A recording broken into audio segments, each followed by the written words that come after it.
General Mkhwanazi, over to you. Thank you so much, Honorable Chair and Honorable Members. I greet all of you as well as the Minister of Police and the platform, the National Commissioner.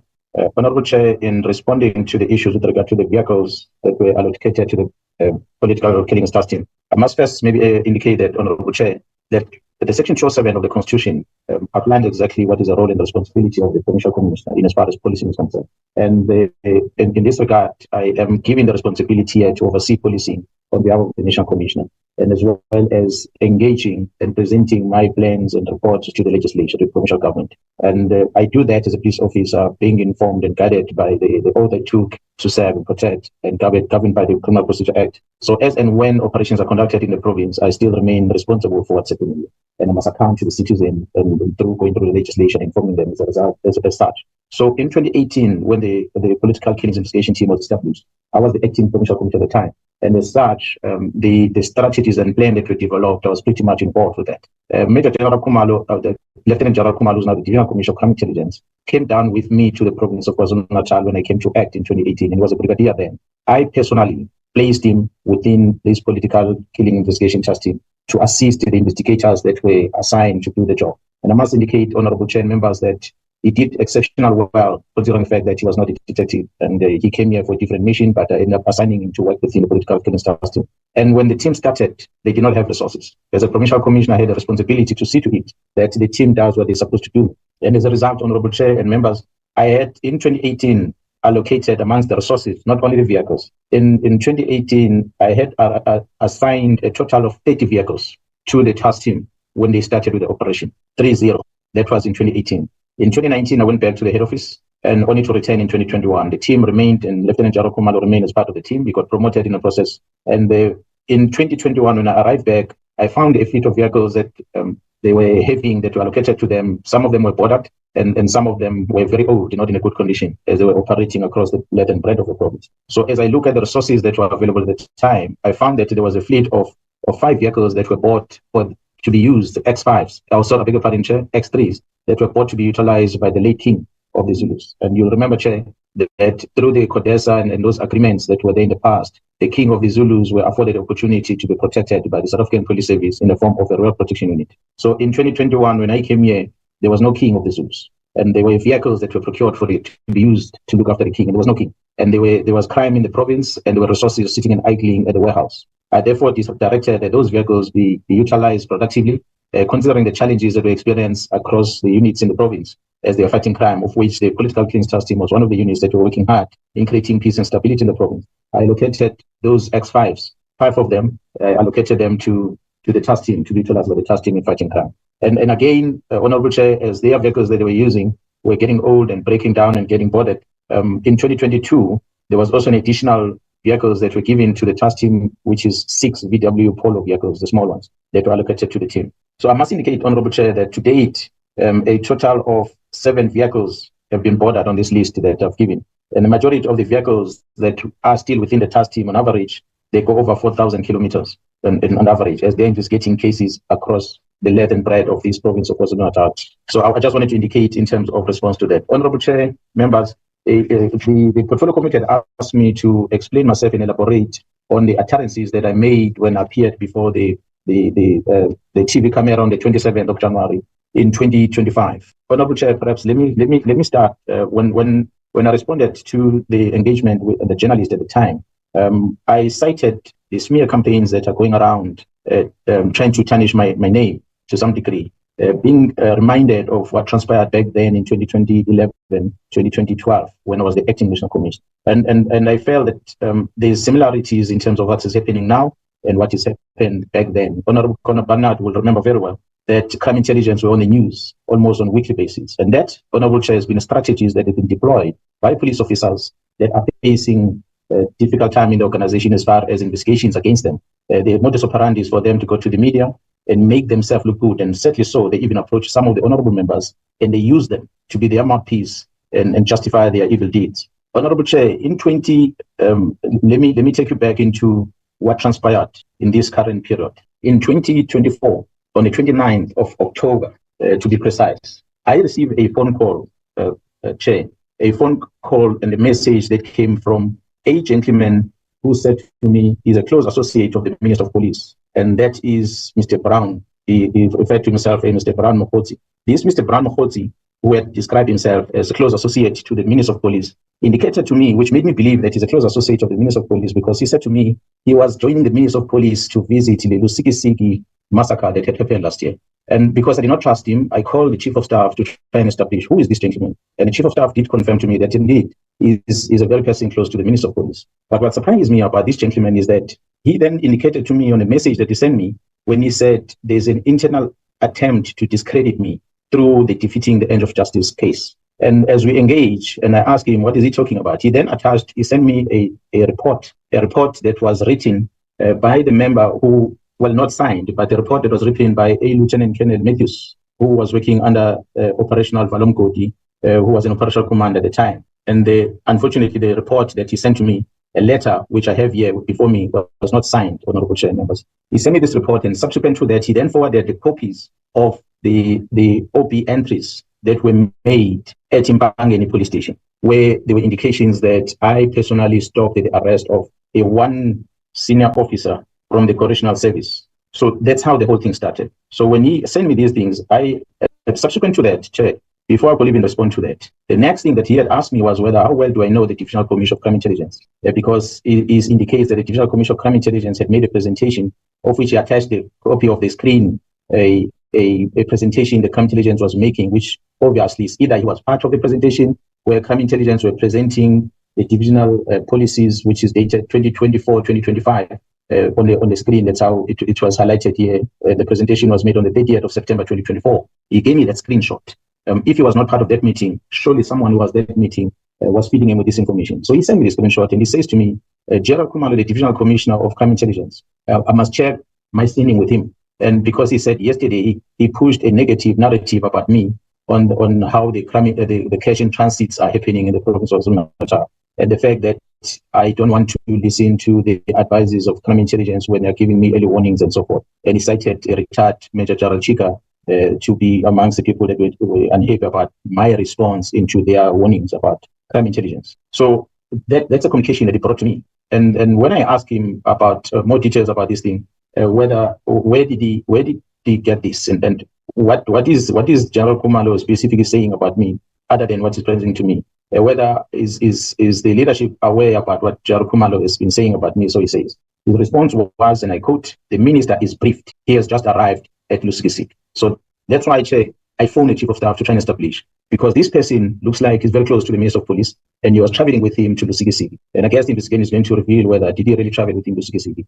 And I guess with the investigation, Chair, we'll be able to establish the communication between this gentleman and the Minister of Police, if it's true or not, as is alleged to be in contact with the Minister of Police. So that's how this whole thing started. And subsequent to that, Chair, fast forward, I received an inquiry from a journalist about what transpired at Correctional Service. I must indicate, Honorable Chair, that I had explained myself into the media of what transpired at Correctional Service, that the members that were deployed by the head office to go and look after the interest of one company in the province of KwaZulu-Natal, the company called Richards Bay Minerals. A whole entourage of South African Police Service members were deployed there. That myself, the district commissioner, could not control them, and nobody could ask them questions of what they're doing and what are they doing and how are they doing it. I was woken up on the phone call by the regional commissioner, who then phoned me and said, "I'm arresting the senior manager without telling me." So I was not aware of what senior manager was he talking about. And I asked, "Where is this?" He said, "Timbangeni."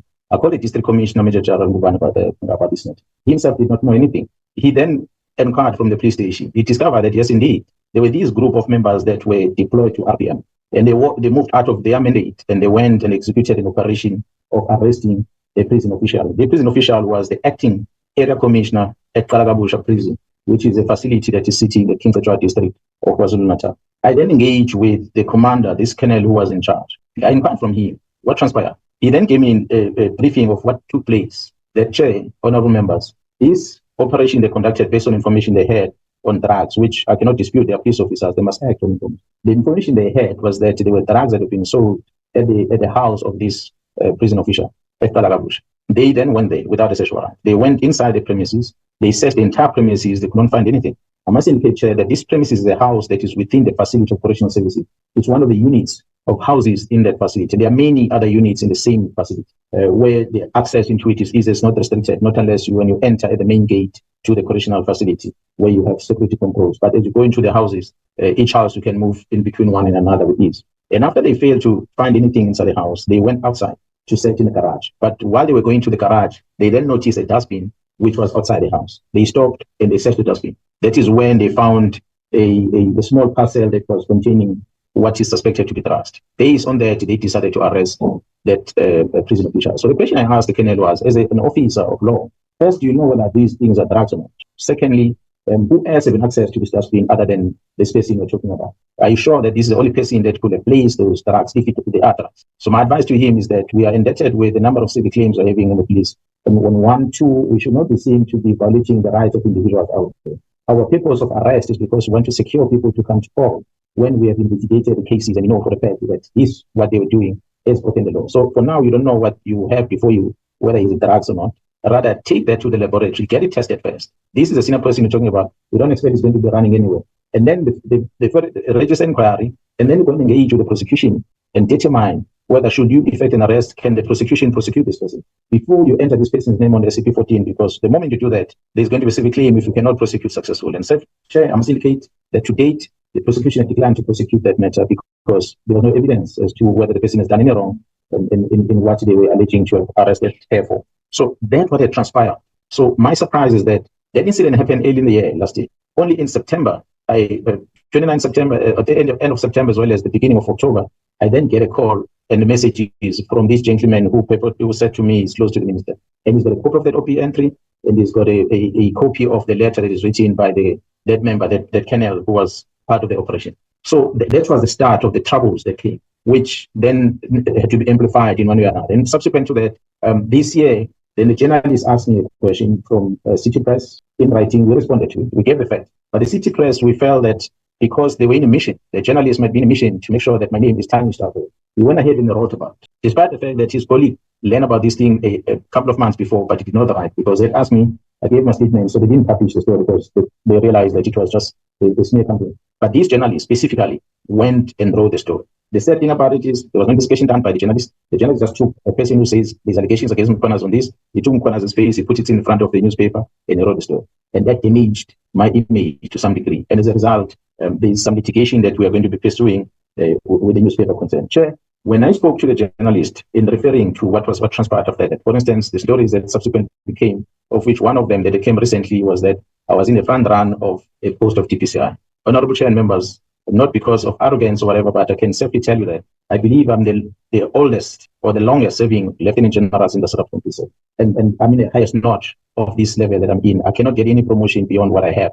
So if anyone will feel that I was going to pursue any post beyond this, they are mistaken. I know there are colleagues that are eager for the posts that are going to be vacant. When I joined the South African Police Service, it was my resolve to face the criminals directly. That's why I joined the Public Order Police Unit. And from there, I moved to the Special Task Force. I never wanted to be a detective specifically because I wanted to be involved with the real action that is a combination of all investigation and combating enemy. So it has never been my interest to become a detective. So those that decided again, the very same newspaper or the very same journalist or media houses, they then go and put my face out there as if I'm the person that wants to become TPCI. I'll say in front of the public and to the colleagues that are within the South African Police Service who are interested to apply for the post that they must feel free that I will never submit my application for the post of TPCI.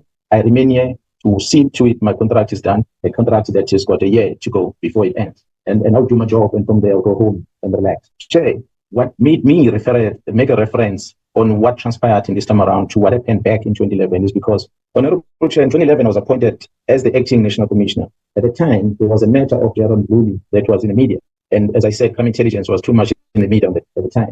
There was a case of corruption against Shadrack Sibiya at the time, which was referred to the NPA, was in court. But there was no departmental matter initiated. So I initiated the departmental investigation in that affair.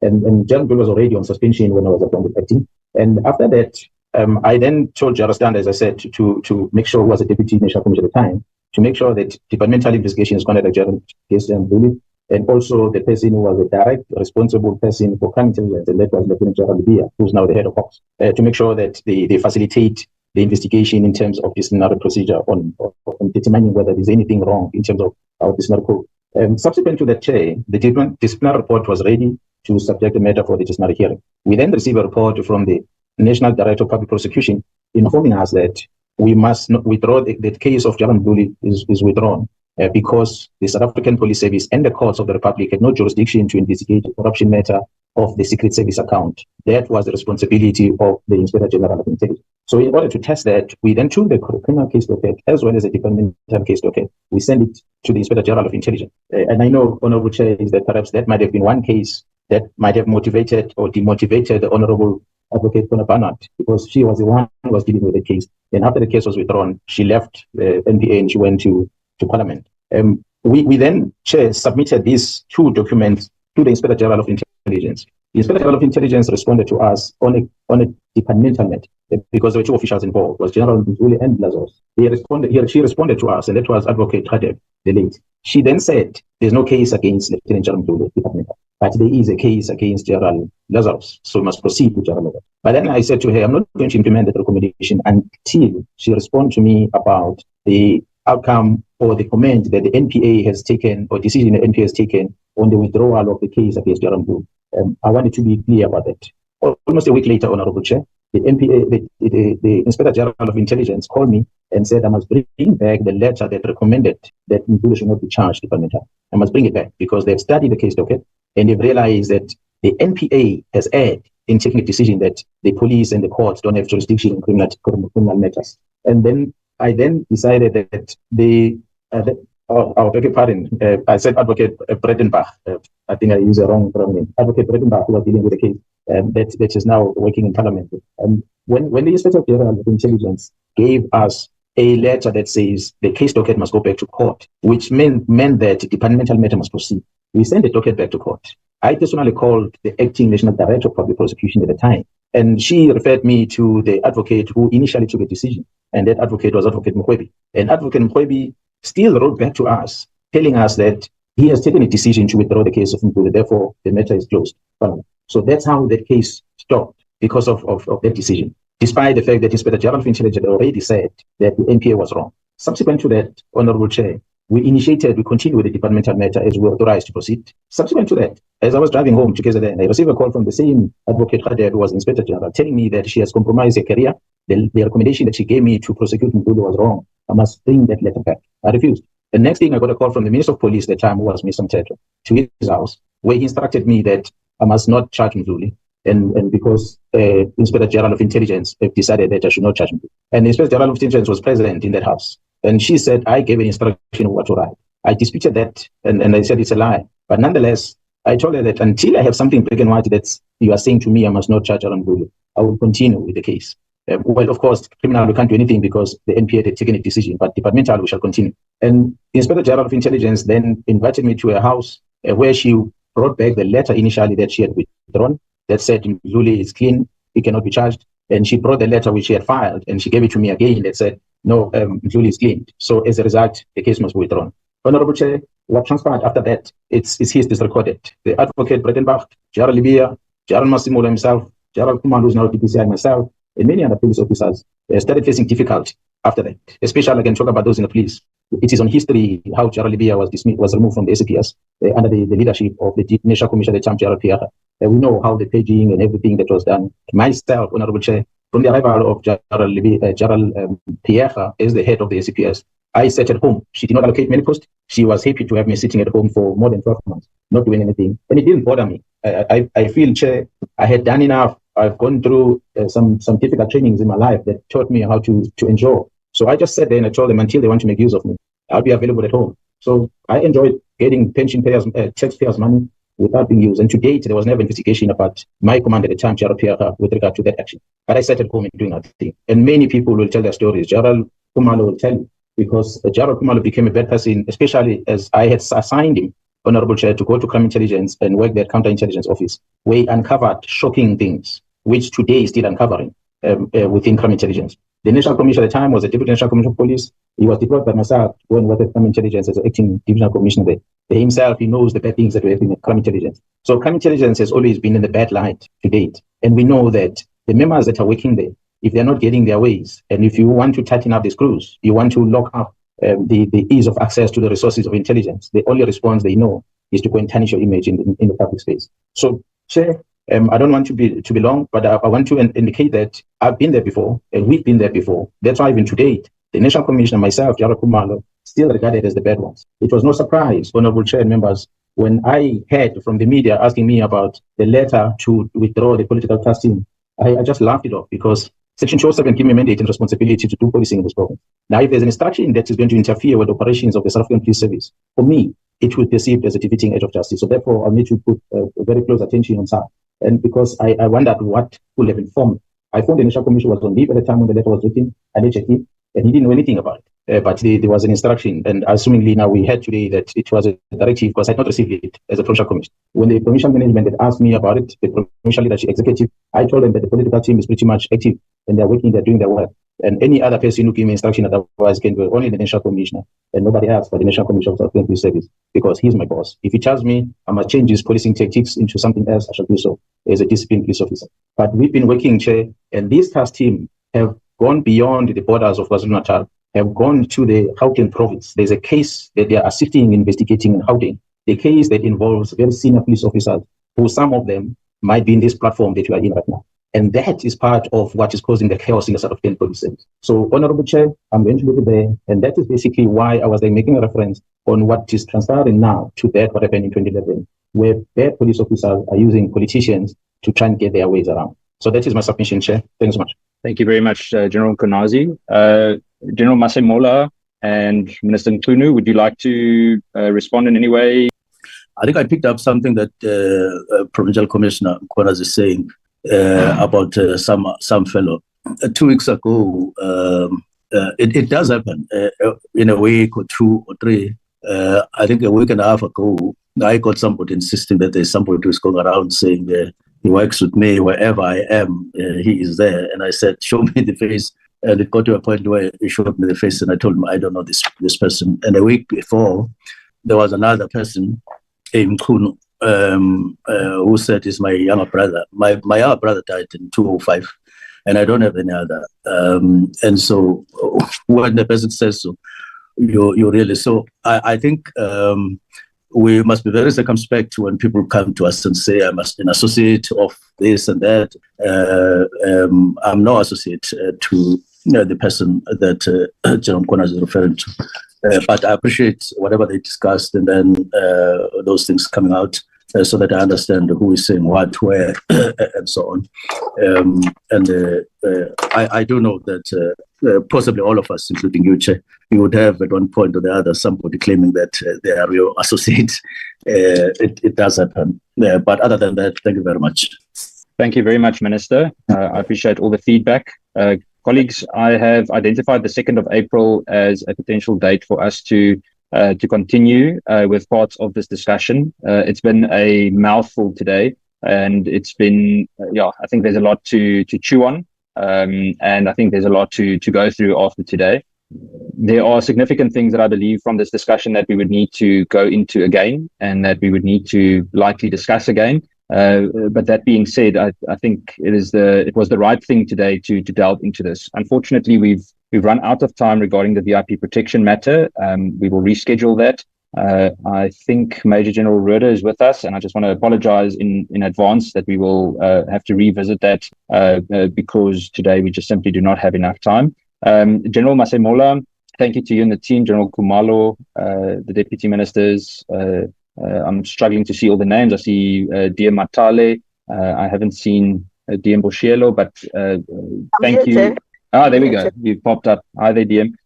Thank you to all of you. And then in terms of the members, if there are specific questions pertaining to today, we will revisit some of this, but I haven't received any questions apart from Honourable James. If Honourable James is still on, I will follow up the question that you asked, Honourable James. I saw your message, but I haven't received any other questions to follow up or to check on. The only members that have sent questions to me to follow up on are Honourable Taibos, Honourable Skosana, and Honourable James. So please remember that the offer stands that we can assist in getting written answers for some of the questions, or then following them up on the next round. Colleagues, I want to thank you again for today. We will stop there for today and see you soon. Thank you. Thank you, Chairperson. Thank you. I'm here this morning in order to speak to you about the policing issues that are happening in KZN as well as in the Republic of South Africa. So I'm presenting this briefing to the citizens of this province and by extension the inhabitants of the Republic of South Africa, specifically about the work of the political killings task team. It's been spoken about a lot, I'm sure you know that.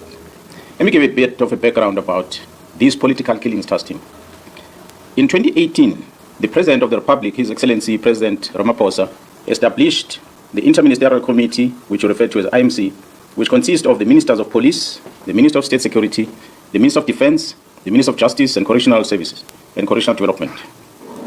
These ministers were given a task by the President to ensure that they deal with matters of security nature that affect political leadership in this province. You will recall that the minister had visited the family of the late Nhlanhla Mkhwanazi in Plesisle in Pietermaritzburg in May 2018. It was then where this IMC was established by the President.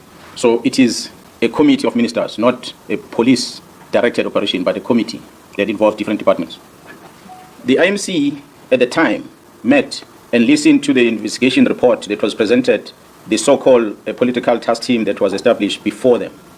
And the observation, amongst others, was that the task team was working in silos. It was compromised and that it did not have any investigation as well as a prosecutorial plan or strategy. As a result, there was a little or no progress in the investigation and prosecution of these cases. A decision was therefore taken by the IMC to establish a national integrated multidisciplinary task team, which consists of the South African Police Service, the National Prosecuting Authority, NPA, supported by both state security as well as correctional services, which commenced its work in July of 2018 to implement the now tried and tested analysis-led and prosecution-driven investigation strategy. As a result of the excellent performance, the political killings task team has been assigned in another presidential intervention project. I can name the few: the killing of the traditional leaders in the province of KwaZulu-Natal, as well as the murders that happened in the University of Fort Hare in the Eastern Cape. Since the establishment of this political killings task team in July 2018, the team has been investigating a total of 612 case dockets. These case dockets include murders, attempted murders, intimidation, conspiracy to commit murders, and other cases. A total of 436 suspects were arrested and charged. 156 firearms were recovered, of which 55 of them were linked directly with ballistically through forensic testing to the political related cases. An additional 35 suspects who are members of the South African Police Service were arrested. The notable one is the one who's now in prison, who's been working with the parliamentarian who was involved in the murder, about the murder of one Siniso Magalo. We're going to talk about that later. A total of 128 accused were found guilty on 106 cases. 29 accused were sentenced to life in prison. 40 accused were sentenced between 10 to 35 years. 25 accused were sentenced between 1 to 9 years. 23 accused were sentenced between 3 to 12 months. And there's quite a lot of awaiting trial prisoners that are going to be finalized in the next coming few weeks. So a total of sentences that is total number of years that has been given, if I add all of them, amounts to about 1,801 years of imprisonment. This is the work done by the team since 2018 to date that have led into the successful prosecution because of this integration working between the SAPS and the prosecution. On the 26th of March 2025, this year, a total of 121 case dockets that were under investigation were taken away from the task team as directed by a Deputy National Commissioner Crime Detection, a Lieutenant General Sibiya, who was acting on the instruction of the Minister of Police to disband the team. This was done without the authority of the National Commissioner, nor I, as a Provincial Commissioner, was never informed. These case dockets have since March been sitting at the head office ever since, without any investigation work done on them. 5 of these dockets had already instruction to arrest perpetrators, but nothing has been done because a Lieutenant General Sibiya, being instructed by the Minister, executing instruction of the Minister, withdrew all these dockets and they are sitting in an archive in his office in Pretoria. God knows why.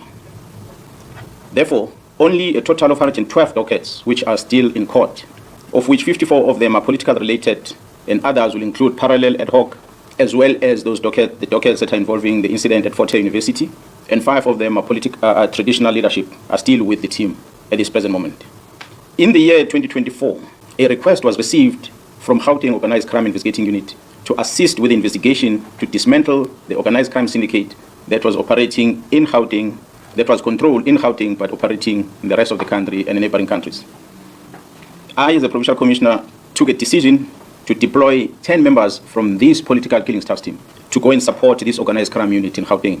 I can tell South Africans that this decision was a cause for the disbandment letter of this team, because they overstepped their mandate of only focusing in KZN, and they went to support Gauteng organized crime unit with the dismantling of a criminal syndicate. And I can confirm before the South Africans today that the investigation which these members were involved with in Gauteng has unmasked the syndicate. And this syndicate involves, amongst others, politicians who are currently serving in Parliament. The law enforcement officers include the members of the South African Police Service, the Metro Police, and Correctional Services. They include prosecutors in Gauteng province, the judiciary, and all these are controlled by the drug cartel as well as business people in that province of Gauteng.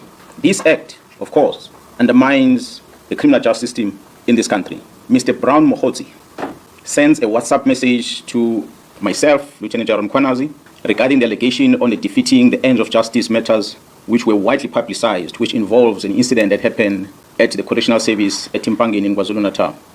Mr. Brown sends this message in September last year, long before the news came out in public about the incident that happened at Timpangeni. He sends this message. In this message that he sends to the Provincial Commissioner, he attaches a police letter, and he attaches a copy of the occurrence book, a register that is used at the police station that's supposed to only be accessed by police officers. But Mr. Brown, who's not a police officer, attaches those in his message and he sends it to the Provincial Commission. His word says there is a plot to charge you. Mr. Brown Mkhwanazi also sends a screenshot of a presentation that was made on the 30th of September 2024, a presentation that was titled 2024-2025 Division Crime Intelligence Policies. He sends this to myself, Lieutenant General Mkhwanazi, as a Provincial Commissioner of KwaZulu-Natal.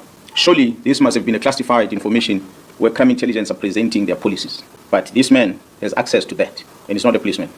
When asked to share the copy of this presentation through that WhatsApp communication, he responded by saying, General Khan will brief you next week. There's only one General Khan in the South African Police Service, so is one Lieutenant General Sibiya in the South African Police Service. I've never heard of any other Lieutenant Generals in any other way in the security cluster in the country with the very same names. So I assume these are the colleagues that I know very well. He further wrote on the very same WhatsApp message. He said that, I quote, the minister is briefed. He has just arrived in Lusikisiki, end quote. You will recall, colleagues, that we had an incident in Lusikisiki, a mass murder that happened there. And the Minister of Police had gone visiting the families and that crime scene. So after this communication, the Provincial Commissioner called the Chief of Staff, Mr. Ngabinde, the Chief of Staff of the Minister of Police, and asked the Chief of Staff, who is this Brown Mkhwanazi? This Brown Mkhwanazi seems to be traveling with the Minister to Lusikisiki. Who is he? Because I've never heard of him. The response from the Chief of Staff was that Mr. Brown Mkhwanazi is an associate of the Minister, but is not employed in a department. That's when I got a confirmation about Mr. Brown Mkhwanazi. And I asked the Chief of Staff to send the phone number of this Brown Mkhwanazi, of which he did. It is that number that made me to confirm that indeed the person who's sending me WhatsApp messages is the same person that is called Brown Mkhwanazi and is from Northwest. On the 5th of March 2025, the South African Police appeared before the Portfolio Committee in Parliament. A presentation was made to this Portfolio Committee by the Provincial Commission of KwaZulu-Natal, which included the allegations of an associate of the Minister of Police, Mr. Brown Mkhwanazi. The Minister denied on record. Go and Google a visual presentation to the Portfolio Committee on the 5th of March this year, towards the end of that briefing, where the Minister of Police responded and he said he does not know this Mr. Brown Mkhwanazi. He said that in Parliament. However, the Minister confirmed that he knows this Mr. Brown Mkhwanazi during the telephone conversation that he had, which was posted on X under the handler at Load Care. This was on the 30th of March, where he confirmed that this was his comrade from Northwest. The conversation between the minister and that lady is available. You can go on X and find it on the 30th. If it's been removed from that account, as we finish this briefing, I'll share that with you. The evidence has been found in the cell phone of Mr. Vusimus, also known as Cat Madlanga, which shows the communication between Mr. Brown Mkhwanazi and the Minister of Police, Mr. Senzo Mchunu. As I said, this was the beginning of the closure of the political task team. I'll try to outline some sequence of events. I had said the team left for Gauteng to go and assist organized crime in Gauteng. There was a shooting incident that had occurred in April 2024, where Mr. Swart, a QTech employee, was fatally shot while entering the company premises. QTech has been a long-standing service provider to Transnet. Shortly after the incident, 3 suspects, including a warrant officer, a South African Police Service warrant officer, a detective Dau Pule, were arrested in Johannesburg. During the arrest, weapons that were used in this murder, which was an AK-47 and a pistol, along with cell phones, were confiscated. I must applaud to the team in Gauteng who had effected this arrest before the arrival of the team in KZN. It is the challenges that this investigating team of Gauteng encountered that led into the invitation to the KwaZulu-Natal police to go and assist. The KwaZulu-Natal political killings task team arrival, they took these weapons and they went and tested them. So they conducted a ballistic test in order to check whether these firearms were linked with that murder and many other murders perhaps that will have occurred in the country. Maybe let me pause on that one and come back into what had happened prior to us receiving the results from the task team, ballistic test result. On the 6th of December 2024, the task team visited the premises of the two of the high-profile syndicate, of which one, Mr. Katiso Molefe, was arrested for the murder of Mr. Swart of QTech. During that arrest, an unusual activities were observed whilst the team were busy with the operation. These activities included a dispatching of members of the South African Police Service under the command of a senior manager at the head office to go and interrupt the operation that was unfolding. Fortunately, when they arrived there, the members realized that it is indeed a police operation, so they allowed the members to carry out their operation without disturbance. On the 30th December 2024, the ballistic expert issued a ballistic report which linked these firearms not only with the murder of Mr. Swart, but these firearms were linked with a number of high-profile cases. And these cases include very high-profile South African artists that were murdered in Gauteng, which occurred dating back as far as 2021. I'm not going to mention them, but we have them on record. On the 31st of December 2024, the Minister of Police, Mr. Senzo Mchunu, issues a letter to disband the political killings task team and to suspend the filling of vacancies within crime intelligence. In January, February, and April this year, the Deputy National Commissioner Crime Detection, Lieutenant General Sibiya, issued written instructions withdrawing all these cases from the task team to his office. On the 14th of May this year, 2025, the task team arrested Vusi Muzi, who is also known as Cat Matlala, for an attempted murder ×3. I must highlight that this Mr. Vusi Muzi Cat Matlala is an individual who was awarded a police contract of over 360 million rand in 2024. An analysis was conducted on electronic communication of this arrested person. This analysis reveals communication between the arrested Vusi Muzi Cat Matlala, Mr. Brown Mohotsi, an associate of the Minister of Police, as well as the Minister of Police, Senzo Mchunu. On the 1st of January, the letter is issued on the 31st. On the 1st of January, 2025, Mr. Brown Mohotsi sends a WhatsApp to Vusi Muzi Cat Matlala, and it reads as follows, I quote, "I have arranged a meeting for Sibiya and the Minister. They must have a solution." And it follows another message. "The task team that came to your house and harassed you have been dissolved. They got the letter on Monday. As we speak, they are bringing all docket to Sibiya." This letter is issued on the 31st of December 2024. This communication is on the very next day, the 1st of January 2025, where it says the dockets have been called and have been sent to Sibiya. Yes, we know the dockets only were sent to Sibiya in March this year. Further analysis of the chats indicates that Vusi Muzi Cat Matlala is financially supporting the Minister of Police and Mr. Brown Mohotsi's political endeavors. This is supported by the evidence of conversation and the proof of payments of guests for January 8 traveling cost and the Ghana dinner in Cape Town, which was done in 2025. The proof of payment, we have it, as I said, we're going to share with you, where Mr. Matlala is sending this proof of payment to Mr. Brown Mohotsi.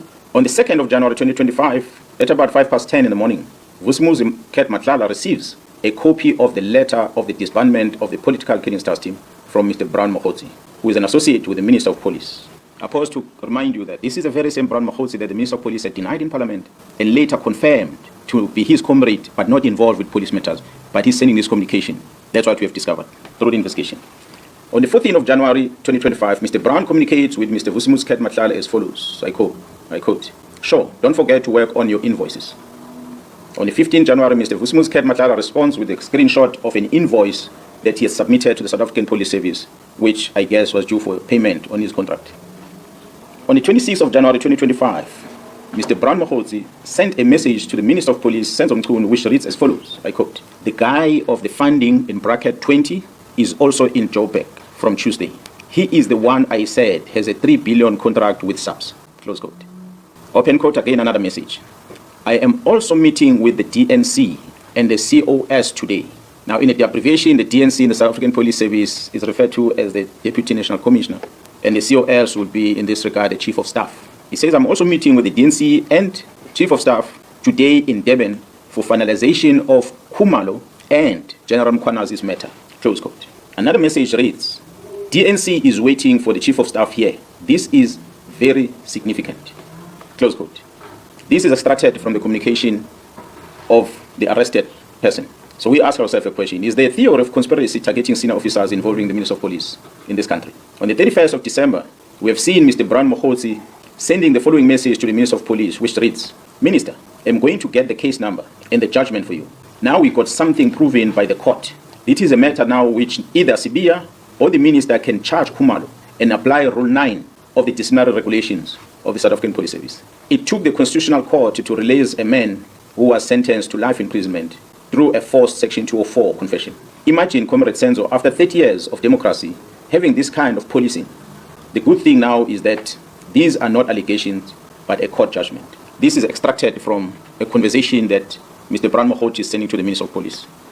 On the 13th of May this year, the contract of Vusumuzi Cat Madlanga was cancelled by the National Commission of the South African Police Service. On the 14th of May this year, Vusumuzi Cat Madlanga sent a message to Mkhwanazi, which reads, I quote, Morning, just to let you know that my contract was cancelled yesterday, and I see you've been ignoring me and promising me things that never happened. Luckily, took screenshots of every conversation just in case something like this might happen. I'm taking all this to media and some to court on Friday when I do the interdict. Close quote. On the 30th of May, 2025, the Investigative Directorate Against Corruption, which is referred to as IDEC, requires the exhibits from the cell phone of Vusumuzi Cat Madlanga from the Political Killings Task Team, and they download the content of the cell phone. IDEC is a unit that was established to deal with corruptions in the country. We don't know what is it that we're investigating for them to come and ask for these cell phone downloads.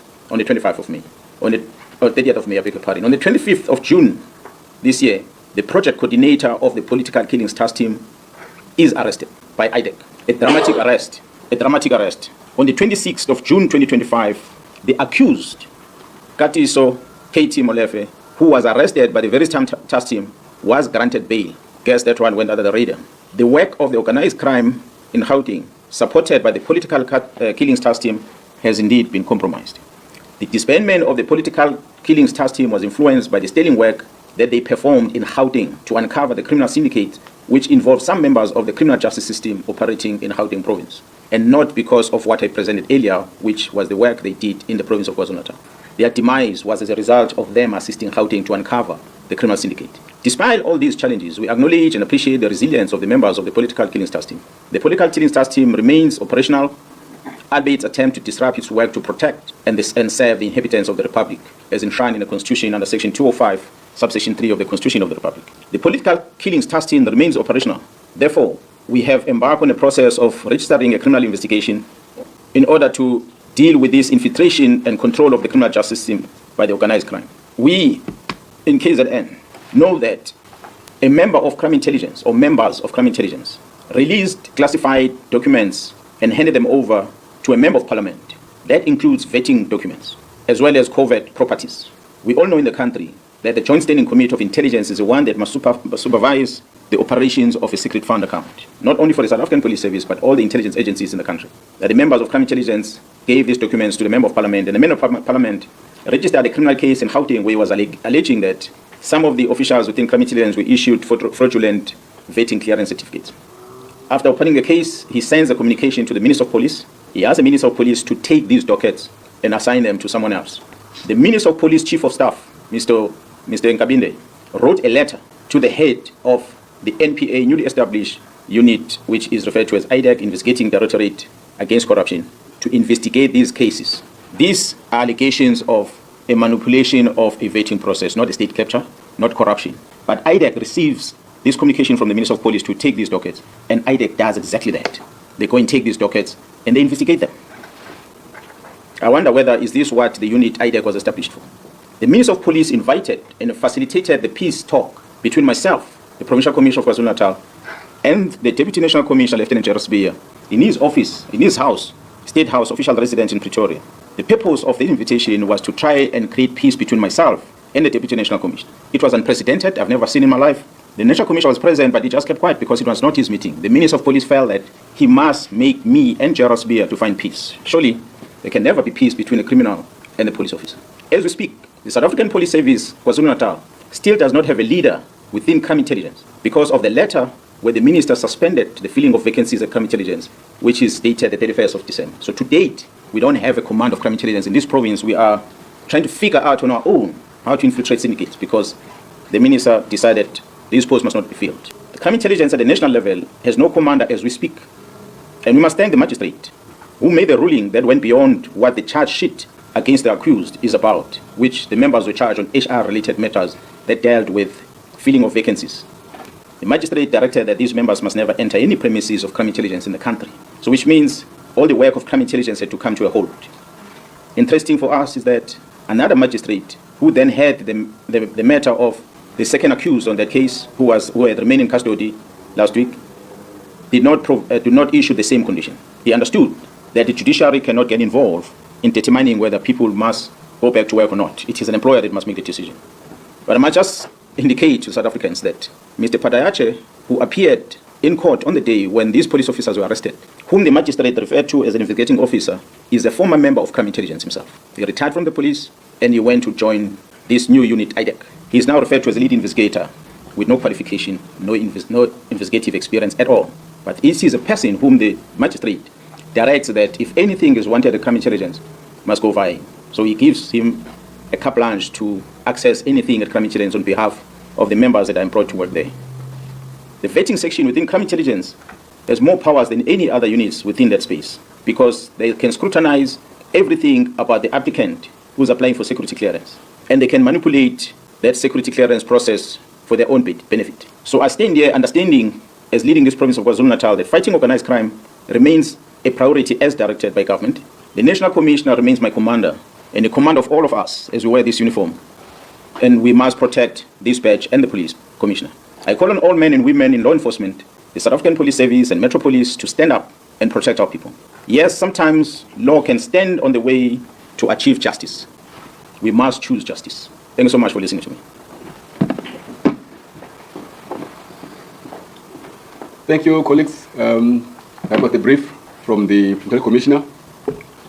We are going to share this with you to look at the numbers and stuff later on after this briefing. Now it's time for you to ask questions related to this. Let me see by the show of hands. And with this one, we are doing only one round and we are done. I've got 3 hands already. Jason, you go first. Thank you so much. Jason Tati from ENCH. Thank you for the comprehensive update. I did hear you say that there will be a criminal investigation, but I want to ask you more directly.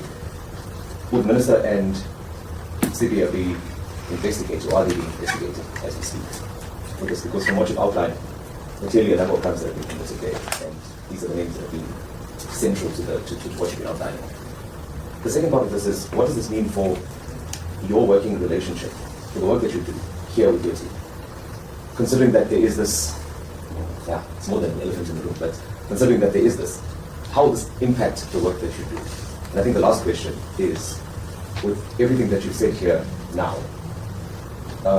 what do you foresee happening to you? Do you see any implications for yourself based on everything you've heard? Thank you.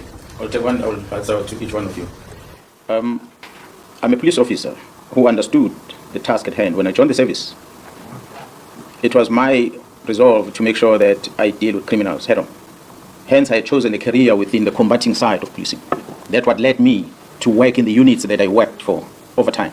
Yes, I've been a provincial commissioner and I'm still a provincial commissioner, coordinating different type of policing operations in this province. And I've been involved with a lot of operations in the country in the past. But I understand that at this present moment, the war that we are facing is so serious that it deals with high-level senior officers within the criminal justice system. Therefore, it is important for us to go into a combat mode. It is important for me to make sure that I take on the enemy directly. So when you see me and you see this management, and you understand that we have hard-working men and women, not only in KZN, but across the board in the country, who doesn't like crime, who doesn't like these criminals. I, fortunately, am a citizen in this country. My families are spread across different provinces. So it is my duty and the fellow police officers to protect them. So I'm not going to surrender their freedom. I'm not going to surrender their safety to anyone. So I will die for this badge. I will die for them. So I will fight this fight until the end. Wherever the end is, we will fight. We're not going to stop. We've got family members, brothers and sisters. We've got children that are exposed to drugs. This drug cartel, which includes a group in Gauteng that's operating in Gauteng as their headquarters, are importing these drugs from abroad, South America in the main, through this port of Durban amongst others, to Gauteng, and they process them in Gauteng, and from there they distribute this drug all over in the country as well as other countries. We've been involved with a lot of shooting incidents in KZN, especially in Tinanda. As we're engaging with these youngsters, we're doing analysis, and we're realizing, yes, they might be ill-disciplined kids, but their behavior is encouraged by the substance that they take. It gives them courage to kill, it gives them courage to rape, it gives them courage to murder. And if we take away this substance, they will become good citizens, they will become good kids. So therefore, we need to get rid of drugs. Now we understand when we fight with the drug cartels that have controlled police generals, have controlled prosecution and judiciary, it's not going to be a small game. So unfortunately, some of us have to sacrifice. We've reached a stage where we're sacrificing for the good of the South Africans, for the children of South Africa, to be free from drugs. So I do hope that the authorities that have been briefed about this will take necessary action in dealing with it. As a police officer, I cannot turn a blind eye when I see a crime being committed. That's why I mentioned that. We are already working with the prosecution, working on case dockets for those that took a decision to stop the investigation. So we have to investigate to establish, because this new administration came into office last year. This IMC that was established by the president has been in existence before the new government. Ever since the new government took over, to date, there's never been a briefing given by myself, nor my management. I believe nothing done by the provincial, the project leader, which is Jara Kumalo, who's now arrested.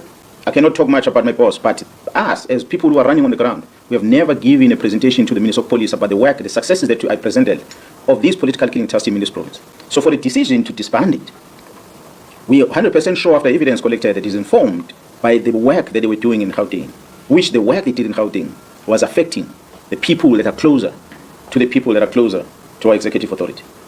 So our investigation is going to be that wide. We're going to uncover anyone had a role to play. There are people that refer to themselves as whistleblowers. The strategy that has been used is to make sure that they turn the image of a person in a public space. They talk bad about you in a public space. For a member of parliament to come and talk about the procurement of facilities of crime intelligence, which is a covert thing, which is something that should not be in a public space, is not been questioned by anyone. The person who's accused understands that he cannot speak in public about it because it's a covert thing. If he speaks public about it, he's going to be facing a criminal offense himself. Now they're exploiting that gap, that we know this person can't speak, so let's speak and make him look bad. He can only speak behind closed doors in parliament, but he can't speak to the public. Push the man until he reaches the end, and he's going to expose the issues of national security of this country, simply because there are people with evil intentions who are pushing him to get to that stage, using the state apparatus to execute the mandate. So we have to investigate in order to be able to remove the cancer. That's where we're going to go. I hope I answered all your questions. What the implications for you from this point? Yeah, what I said when I started, that I've decided to take this fight head on. So the least that can ever happen to me is to someone to come and attack me, or somebody to issue instruction that Shadrack Mkhwanazi must be fired from the police, or suspended, or arrested for that matter. What I know, what I like about KwaZulu-Natal, especially in South Africa at large, that we've got very dedicated people out there, from the law enforcement as well as private sector, especially the security companies, that we are running the streets with them on a daily basis, who understand that there's a rot in this organization, who understand these problems that you're talking about, and they're not going to sit back and allow this thing to continue. So I'm inviting all of them. I'm inviting the citizens to stand up and protect these men and women who are standing for the truth in this organization. They must protect them. Whether I'm there or not there, fight must go on. We must protect this country against crime. It's all what we can do. So whatever happens to me happens. I'll take it, whatever happens, happens. If it's prison, it will be prison. It's already on communication planned by Mokhosi, the DNC, and the Chief of Staff, that they must deal with my matters. Whatever matters comes, they will come. But what we must not surrender is this country and our children to be controlled by drug syndicates. And that's what is currently happening. Yes, sir. Who's next? Next one. This was the last one. Clive. Yes, thanks, sir. My name is Lando from The Witness. My first question is really around clarity. You talk about evidence collected. Obviously, when you collect evidence, whatever evidence you get, it must be preceded by an investigation. I'm just trying to understand the nature of the investigation conducted, who authorized it. Which one now? No, the evidence that you collected, that you have been citing. I think it means that is only the arrest when those weapons are taken into publicity. Text messages. No, my understanding is that there is pieces of evidence that confirms kind of a conspiracy theory against you, and you are citing pieces of evidence. I'm just saying, did you do it yourself?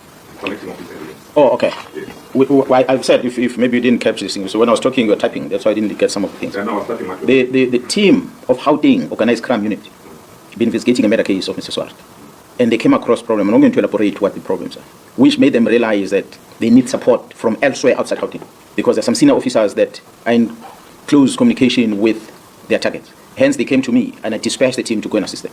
In that investigation, the team were doing in Gauteng, under the leadership of Jared Kumar, who's now arrested, uncovered a lot of things. It led to the arrest of one of the drug lords, and the search of the other one, and eventually the arrest of the second one. The arrest of the second one, and when they took his phone and they downloaded his phone and they found all his communication. So it is the team that was working, not me. So that's why everything was unfolding. We were asking ourselves the question as to what made the minister to decide to suspend the team. We did not know until we found it from the suspect's phone. This thing came from December as a strategy to neutralize the investigation against these drug lords. Because the team was perceived to be handling the drug lord case. What they did not realize is that that case docket was not part of the political trust team. That case docket was in Gauteng. And the hardworking men in Gauteng were investigating that. Because they were threatened, they were supported by this team. But the docket remained there. Now, there's a number of people that should have been arrested in Gauteng that are not arrested because the prosecutions does not want to sign off the warrant of arrest for those people. We do hope that pretty soon we might find some changes with good, dedicated prosecutors. We might see arrests happening. And this incident that involves artists in this country that were killed is going to come to the fore. And when that comes to the fore, you'll remember the day when I stood here before you and I spoke about it. So my investigation in this province is not about my plot per se, but it's about defeating the end of justice. How do you decide to stop investigation from March to date? Who gives you the authority?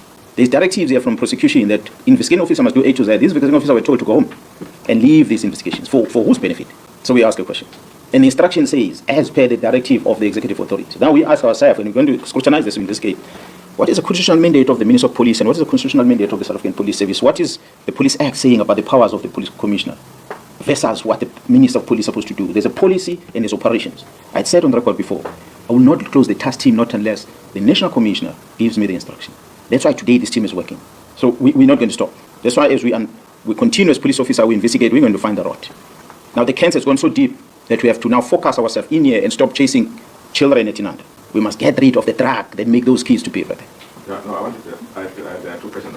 The other one is around the protocols.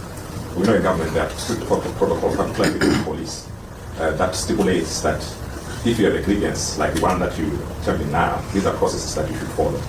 So I just wanted to find out whether did you escalate the matter maybe up to the president, and also before you came out of opposing public now. And also I just want to check, there are 11 district commissioners here. Are they in support of the stance that you have adopted? Thanks. Yeah, well, I think the latter part, here the district commissioners, maybe they can answer themselves if you directed questions to them, but they are here because they've been briefed about this, what we are doing. You correctly said we have got chain of command, and I've said before, the National Commissioner, Jared Masimula, is my commander, and nobody else. At the provincial office, at the province of KwaZulu-Natal, I account and report to the legislature and by the executive authority in the province, of which the Premier is the one that supports us. So I must communicate via the executive authority in the province, and I must communicate via the National Commission. And that's where it ends. So this information has been given to the National Commission. He knows about it. He's the one who then can dispose it further to wherever it needs to go. I had requested the portfolio committee chairperson to make sure that he invites me to attend the portfolio committee because I was not initially supposed to be part of it in March 2025. Hence, I spoke the things that I spoke before Parliament in the presence of the Minister of Police. That's why the Minister denied the knowledge of this gentleman, of which today we have evidence through that team, hardworking team in Gauteng, had picked up. That's why I want to emphasize that this whole cracking of or investigation of the syndicate was not started by the KZN police, it was started by the Gauteng members. But because they came under difficulty, they called for support. So we went there to support our colleagues. I salute those members because they don't sleep at home. Some of them have not been at home for a year because they're wanted. These are Gauteng members, not here. Yes, we talk about crime being coordinated in Gauteng province, but there are members in Gauteng, both SAPS, prosecution and judiciary, who are against what is happening. But because these syndicates are able to control those in power, it makes the investigation not to continue in Gauteng. That is our problem. Unfortunately, the operations of the justice system, we cannot take a case that incident happened in Gauteng and investigate it in KZN. It has to be done there. Decision to prosecute must be happen there. The judiciary, the preside over it must happen in the same place. So if those people responsible are controlled by the syndicate, then the case is going to fall flat. Africa, no. PC, I just wanted clarification on whether, because you're saying that the national commander is who you report to, did he give you the go-ahead to continue with the political task? Because you tell us that the work continued. Did you get the go-ahead from him to continue with it, even though there was a decision that was made from above? And then I just want to clarity on, when you mentioned the arrest of Katiso for the murder of Swart, you mentioned that the weapons that were found there, the ballistics, when they came back, they were linking to several crimes, including, you said, artists, music artists. Did you mean Johannesburg and Durban, or were you saying it as a general statement? Maybe the second question, the firearms were linked with the murders of artists in the main. Those artists were killed in Gauteng, which dates back to 2021. I'm not saying which type of artist, but the South African prominent artists that were murders, their case has not been resolved to date. At least in KZN, we made an arrest that is known in public about the murder of AKA and his friend. But in Gauteng, we haven't had much. We now know that there's firearms linked with murders of some of those artists. So, but the decision must now be taken that these people must be prosecuted because they're now known who are the suspects that are involved. The first part of your question, I'm not sure if I remember very well now everything that you've asked on it with regard to the political trust team. The minister issues a letter on the 31st. The National Commission is on leave. The National Commission comes back from leave. He's concerned about this directive of the minister because it's got criminal in it. That you don't stop a criminal investigation. Even the National Commission himself can't tell a constable to stop an investigation. So who is then the minister can say that? And the Deputy National Commissioner will then issue these directives. The National Commissioner signs a letter, a call-up instruction to continue deploying this task team to work. He authorized it in black and white, and he even put budget on it. So the team has been working ever since under the authority of the National Commission. The National Commission has never disbanded the team. That's why I said he never issued instruction of withdrawing of case dockets. Hence the investigation, because we now have to establish who then does this. So surely if the National Commission doesn't toe the line, he must go himself, most likely. Wonder why we had some things on the news last weekend. Because then if he goes, they take over, and everything can be controlled. Last one. Okay, SABC. Both of you. Okay. Dress, yes. Sir, yes. Just for clarity's sake, we have the case that's looking into the drug syndicate in Gauteng. You also talk about looking into the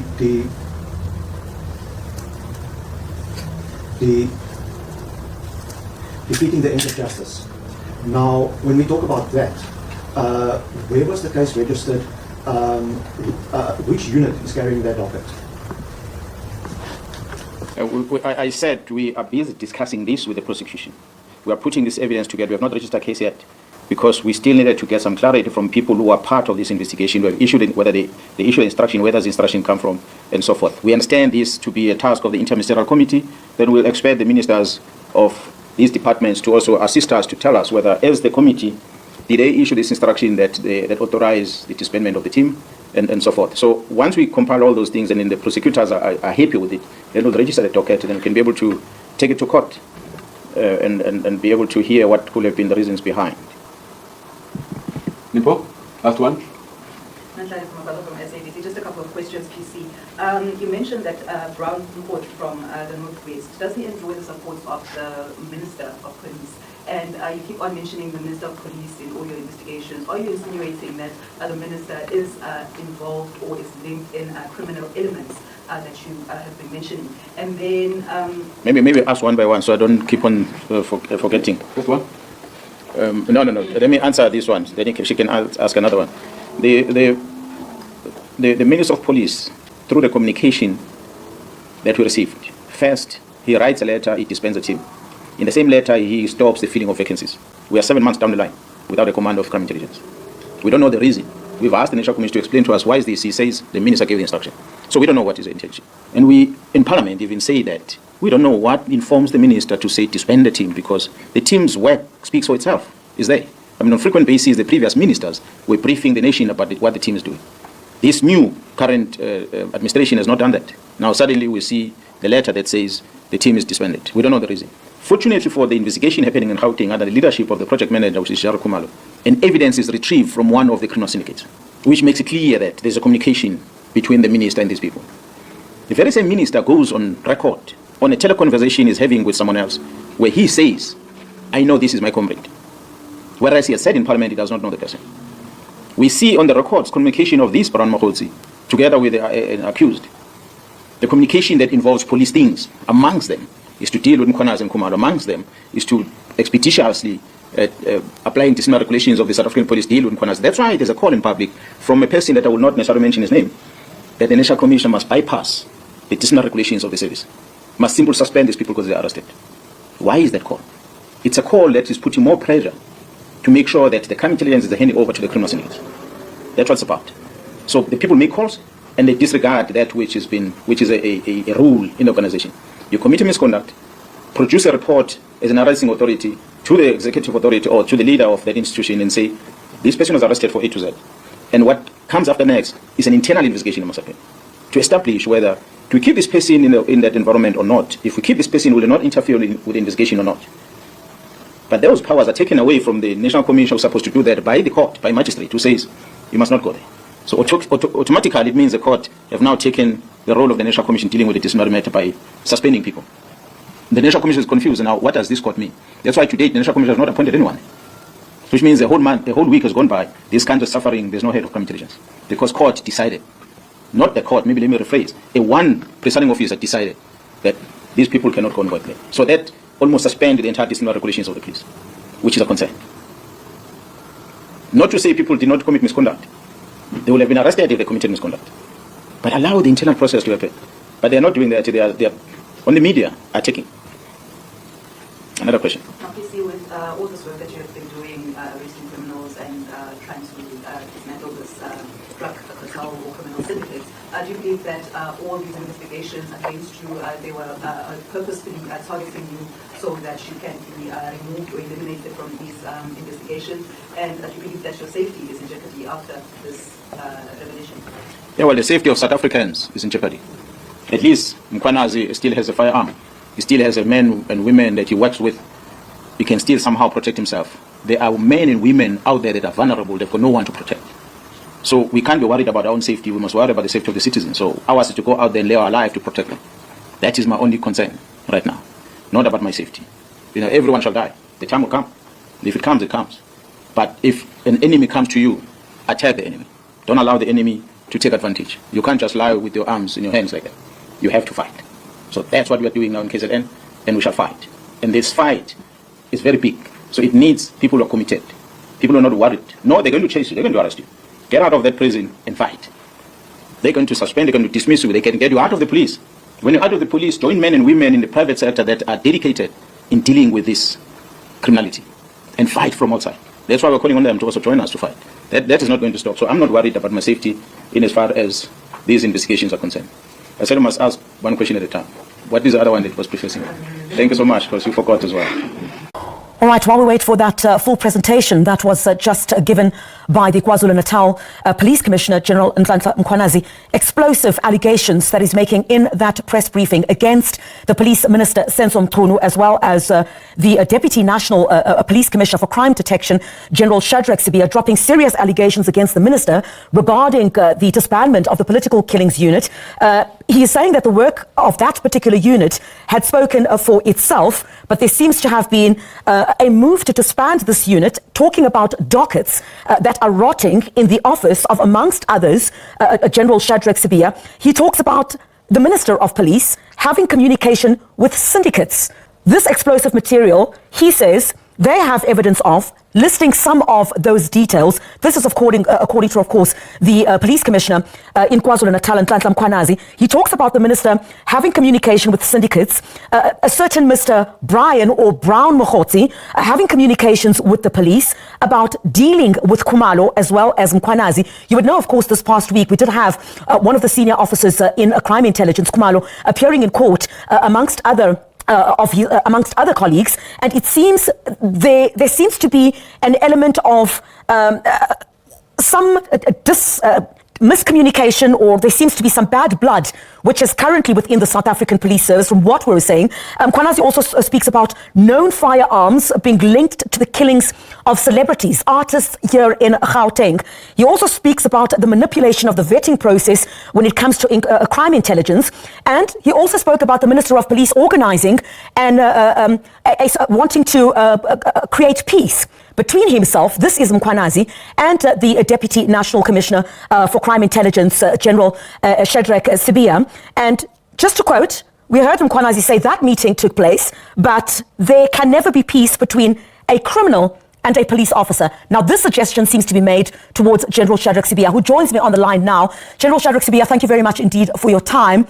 Let me first get your reaction to a slew of allegations that have been made against you, and in fact, you've been labelled as a criminal. Thank you very much, madam, and your listeners. First and foremost, I must say that I'm very much disappointed and shocked because the last time I spoke to General Mkhwanazi was on Friday, and all was well. And to my surprise, I got many calls that came coming through and say, hey, are you listening? Are you watching? But this is my official response. At this point in time, I just want to say that this matter just came to my attention now, and I've not been made aware of all the details. I will most certainly respond after I have had an opportunity to ascertain the issues, and then subject to the proper regulations and processes, I will also respond. I'm not going to behave as a disciplined member of the South African Police Service. I'm not going to follow the path that Nhlanhla Mkhwanazi followed. I'm not going to take a mic and say things that I cannot prove. All I can say is that I will respond. I just need to consult with my legal team and then respond officially. Safe to say that I'm giving him permission to show to the media the evidence that he's talking about. He doesn't need to bring it to me. And if he knows of any criminal offense that has been committed, he must open a case, he must arrest. And if he's got any evidence to say that I'm giving him permission, I'm giving him permission to share it with you or to show it to any other person that he can trust, to say, here is General Shadrack Sibiya's involvement in criminal activities. I'm giving him that permission. General, I respect the fact that you've just heard about the press conference, as you've indicated, but this is really damning. These allegations that have been made are damning. He's talking about top brass within the South African Police Service, including yourself. Do you know about any of these allegations? We're talking about allegations of the minister allegedly having communication with syndicates, dockets relating to the unit relating to or tasked with investigating political killings in this country, those dockets rotting. Also the fact that in that particular meeting, you also kept quiet and you've been referred to as a criminal now. Do you know about any of this? You are the Deputy National Police Commissioner for Crime Detection, and all of this speaks to crime in this country, which is completely... We are hearing allegations against the top brass in this country, allegedly being involved in crime, having communication with syndicates, firearms which had been linked allegedly to the killing of people. You've got to say something to the people of this nation at this moment, even though you still need to look thoroughly at what he said. I want to say, as a disciplined member of the police, I will never go stand in front of the cameras and do what General Mkhwanazi is doing, because there are processes to follow when there is such a situation or where you think you are not being heard. What he's doing, quite honestly speaking, is embarrassing, but we are not going to bend down to his level. All I can say is that I will respond word for word, and I will prove to you that what General Mkhwanazi is saying is absolutely not true. It's not true at all. And if that was the case, I can show you that I was communicating with a man just last week now. We've been talking. There's nothing like what he's talking about. And what kind of a member is that who just go stand up there and talk to the minister the way General Mkhwanazi is talking about the minister? It is not just respect to the minister or to the authority. You don't do that. But certainly, General, if there are... Yes, General, I agree. There are certain processes that need to be followed within the South African Police Service. But these are very serious allegations that are being... Let me ask you, did you know of any of these allegations? Do you know within the South... You are the Deputy National Police Commissioner for Crime Detection. Do you know anything about these allegations being levelled against the minister? These allegations being levelled against you? Allegations that the minister is in communication with syndicates, and there's been communication that he's had with some of them, a certain Mr. Brown Mkhwanazi. Do you know this Brown Mkhwanazi or Brian Mkhwanazi? Do you know any of these people that are being spoken about? By any extension, do you know anything about... Remember that Mkhwanazi has been checking through TikTok. And we are not really participating in TikTok. So whatever allegations that he's been saying, he hasn't been mentioning people's names. Now, I just want to say that as the South African Police Service, we've been doing our good work. We've been working hard. We've been arresting criminals, and I'm sure you can see the statistics are green. And I don't want to say I'm running away from your questions, but you are putting me in a situation where I have to blow by blow, and I don't want to get into that situation of blow by blow. I want to sit down, watch this briefing, consult with my attorney, and then take it from here. But I can tell you that there's no truth whatsoever in everything that he said. Everything, including even in the meeting that we had with the minister. It was a matured meeting. He never uttered such words such as, I'm not going to participate in a meeting with a criminal. I hear it for the first time. And safe to tell you that, in fact, you'll find that the opposite is true. What Mkhwanazi is saying, there's no truth in all of this. There's no truth whatsoever, and that's why I'm brave enough to say we must give you the evidence that is talking about of the criminals that are involved. Just very quickly, General, is there a plot to get rid of General Mkhwanazi? And I'm talking about that in the manner in which he speaks. He talks about a cancer that is so deep. That is what he said. A cancer so deep within the South African police. Is there a ploy to get rid of General Mkhwanazi? Because he also speaks about him not being worried about his safety. The best that can be done to get rid of him is for him to leave the South African Police Service or he be fired? Is there a plot to get rid of him? I think this is the only man who's at war against himself, because no one is fighting General Mkhwanazi. He's fighting, but we don't know who's fighting. And I can tell you, no one is aiming at General Mkhwanazi. He's been doing a good job in KZN, and we've always been applauding him for the good job that he's been doing. And I can tell you, even the minister, as far as I'm concerned, he's in good taking terms with General Mkhwanazi. We've been in and out of KZN with him. Together with him, he's been inviting us as well. I can tell you, he sent me an invite to attend the golf day and other. He sent me the invite. He called me personally to ask me, am I coming? And I couldn't come. But all I can tell you is that I don't understand the kind of man that I'm dealing with here today. I've been talking to him. We've been working together. I was talking to him just this past weekend. It's a big surprise for me, I must indicate. But I can also say to you now that whatever allegation that is mentioned, let's go page by page and confirm the allegations that he just spoke about. You can come to me. I can take you to the people that he says will have that information. Let's go pound for pound and look into the evidence of what he's talking about. You will see that he's just excited. What he's saying is...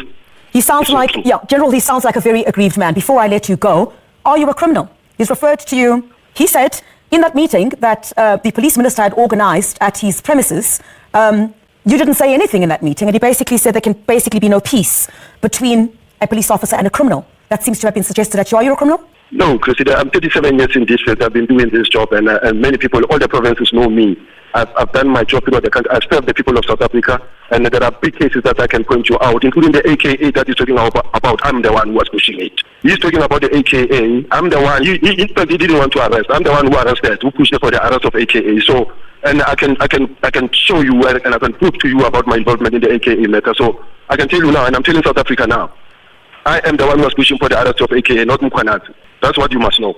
You seem the two of you seem to be going toe to toe. Yeah, in this case, the two of you seem to be going toe to toe. Do you have any bad blood with General Mkhwanazi? And I mean, how does all of this fare? Take a South African. It only started as a result of the AKA matter because he didn't want to take this matter forward, and I had to force that these criminals be arrested. Okay, you're saying that General Mkhwanazi, did not want. What do you mean General Mkhwanazi did not want to take the AKA matter forward? He was not doing anything up until I pushed for these people's arrest. I've met with the team more than 6 times. I've interacted with them. I've interacted with the team and the prosecutor and the National Commissioner in his absence. And we pushed for these people to be arrested, and they were arrested. So what he's talking about, we have arrest in KZN, and there's no arrest in Joburg. I'm the one who pushed AKA. You're basically accusing him of defeating the ends of justice. Where? No, when you're saying that he didn't want to do anything about the AKA matter, is that not defeating the ends of justice? I don't say he didn't want to do anything, was not doing anything. So that's defeating the ends of justice, General? No, it's not. When you say someone is not really acting, and I say, in my case... Are you saying that he didn't act even though he knew? I was consulted with and said this matter is not moving. I jumped in and there was movement. How does this fare, General, just before I let you go for South Africans? I'm talking to you in your capacity as the Deputy National Police Commissioner for Crime Detection in a country where we have crime completely spiraled out of control. There seems to be massive distrust within the South African Police Service, and I'm talking not at grassroots level, I'm talking right at the top. You're fighting amongst yourselves, yet South Africans are not safe in their homes. There are allegations and counter-allegations being made by each of you. You've just leveled some against General Mkhwanazi now. What should South Africans do? Can we even trust you at all?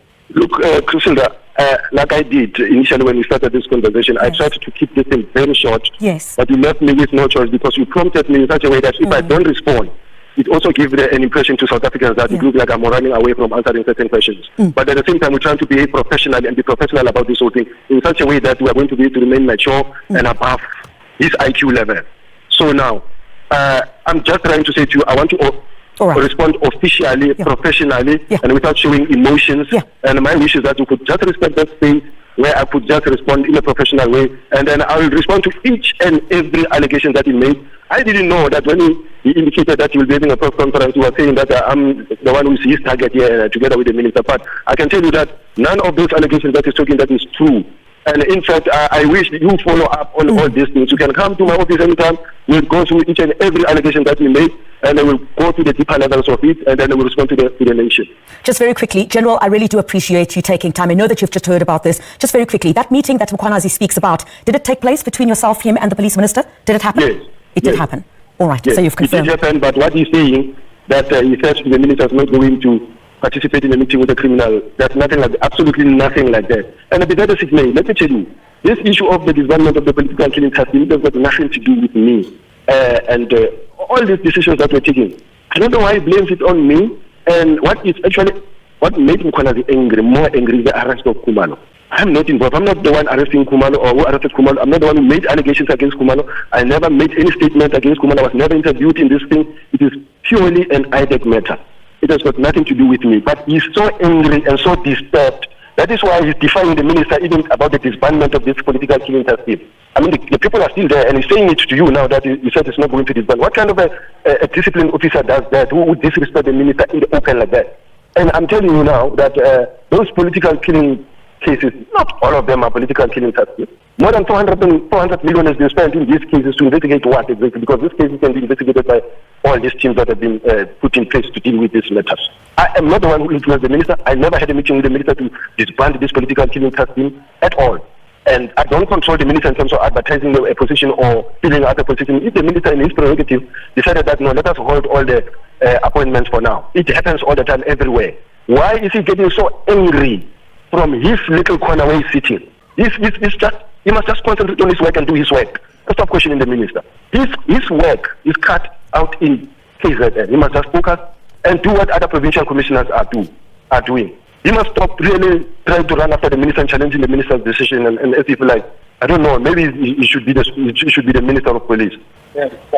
General Shadrack Sibiya, thank you very much indeed for your time. I know that you said, and I do appreciate the fact that you let me stretch it a bit there, given the fact that you wanted to have a thorough look at what was said by the police commissioner in KwaZulu-Natal, Nhlanhla Mkhwanazi, and basically you're saying all of that, there is no truth. Lastly, Christian, I must stop threatening people about the gun and the fight and the street and everything. You must not behave like a criminal and behave like a disciplined member of the police. Tell him to stop threatening people and talking violence there. He must stop behaving like a warlord. He's a member of the police. All right, I'm not sure if I can communicate that, but of course... Listening. I'm telling him he must stop behaving like a warlord and behave like a policeman. All right, General Shadrack Sibiya, thank you very much indeed for your time after explosive allegations that were made by the KwaZulu-Natal Police Commissioner Nhlanhla Mkhwanazi, allegations against the Minister of Police, allegations against the Deputy National Police Commissioner of Crime Detection, who we've just spoken to, General Shadrack Sibiya. He has basically said it is all not true, the allegations that have been made. But certainly, we'll put this up on the YouTube page for you here on SABC News, and you'll get to hear a bit more about what he had to say. Explosive details coming out of that press conference, and we're expecting lots more reaction to that. We'll also try to track down the office of the police minister. Very serious allegations being made, amongst them that the minister has communications with some syndicates. Now, the Deputy National Commissioner for Crime Detection, Shadrack Sibiya, joins us now on the line for a response on the claim. Ndaba, good afternoon, and good to have you this afternoon here on the Newsfeed PM. Let's get straight to it, Ndaba. A briefing has been held and allegations have been raised. Key to these allegations is that a criminal enterprise has infiltrated the entire criminal justice system and is actively working to undermine investigations. You are one of the people cited in this briefing as doing the bidding for the minister in interfering with the work of a political task team that has uncovered a lot of corruption that is happening within the Gauteng area, but also within the political killings themselves. What is your response? Good afternoon, Thabo, and good afternoon to the listeners at home. It is so unfortunate that we have to engage in an exercise like this that is meant to put the South African Police Service into disrepute. It is really disappointing, and we want to try and manage the damage caused already by not entertaining in the public platform what this man is doing to the South African Police Service. He's causing the South African Police Service, he's putting them, it's a serious disrepute, and we're trying to avoid that as the South African Police Service. But what I want to say is that he's saying what he's saying, and I can tell you that he doesn't know what he's talking about. To start with, the political task team, upon receiving a letter from the National Commissioner, not from the Minister, it is the National Commissioner, Fani Masemola, who wrote me a letter telling me what he wants done and by when, not the Minister. I received a letter from the National Commissioner that says he wants this by this date. Ours was to implement. Secondly, they were requested to, according to the way the National Commissioner instructed, to make sure that those dockets are brought to the detectives since they belong in the detective space. And upon receipt of those dockets, the 121 dockets, Remember, all the dockets, they still keep in the dockets that are in court.